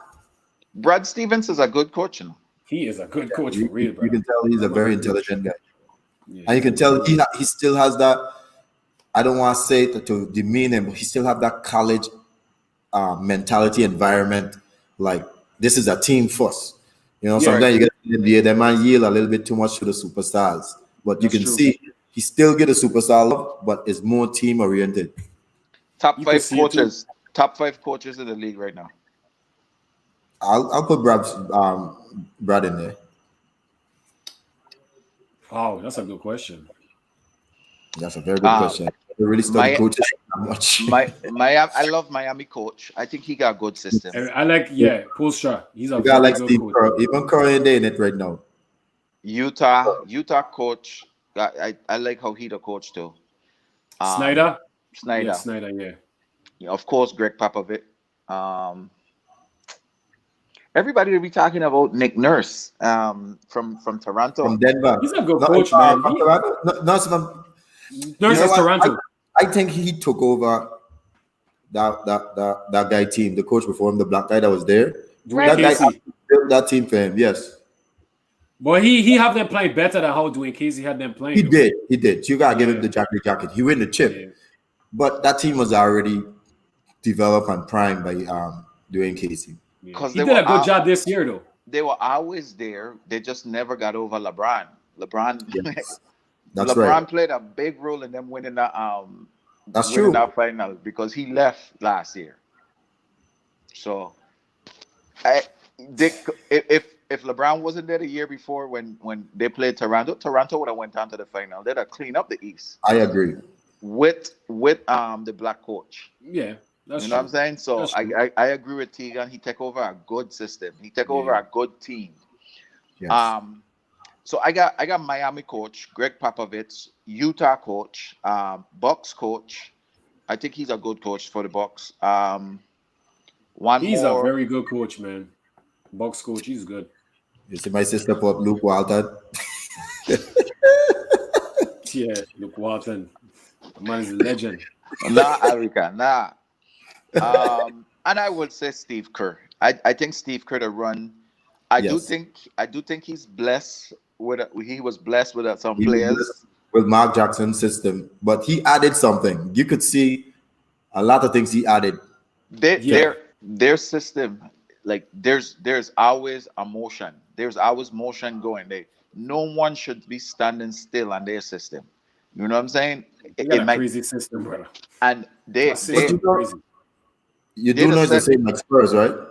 Yeah. Yes. It's the same exact. All he did was just take Tim Duncan out and put in Jaymon Green and extend the lane with better shooters.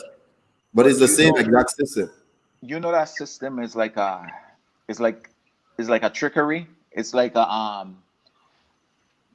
I feel Curry and Klay Thompson is more of. It might look like they're the main focal of but I think they're actually decoys. They are. If we get them big man to show and all them slips and layups, that's all they be getting most of the game. It's not the trees. And that's the beauty about Kerr's system. He used those great wings as big decoys. And if the big don't show, you know they'll light you up. So you always have to slip open and the lob. And then when you have a good passer in Green, that takes it to the next level. Now, if they could get a man who could shoot a little bit better than Green, they would have been unstoppable. Right. It's been hard to stop.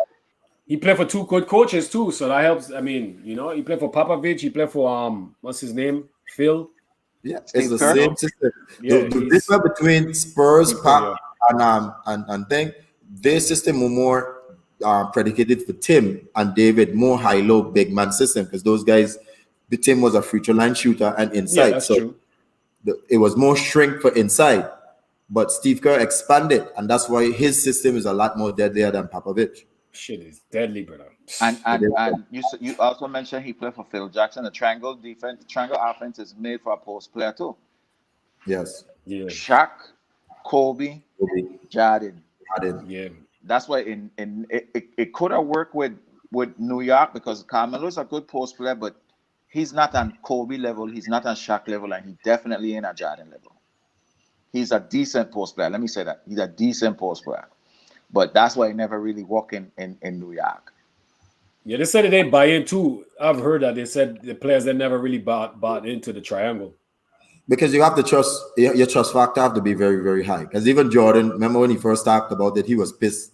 He had to give up the ball. You got to go up 2 or 3 seconds. So he was totally pissed. But that's where the trust factor come in. You really got to trust everybody to make the right play and do the right thing. And like players like Carmelo, no knock against him. That man is straight outscorers. When they get the ball, every shit stop. They ain't moving shit. They believe in their brain.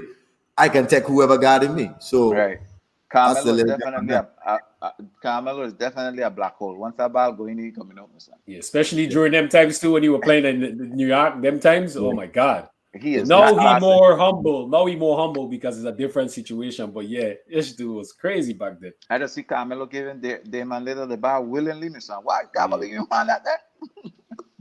The triangle though now probably won't work as well with Jordan them time because Jordan them had an advantage with the illegal defense. Now they got this defensive 3 second things that's forcing team now to go in zones. So now Yeah, man, I you see that a really know lot. you out. I think they need to take that out the NBA. They need to, man. That is garbage. I don't want to see no team play no zone bang. Oh man, you see it all the time. That shit don't make no sense, man. This thing is pissing me off. I see Yeah, zones, zone. but they can But easily it'll- cover the lanes.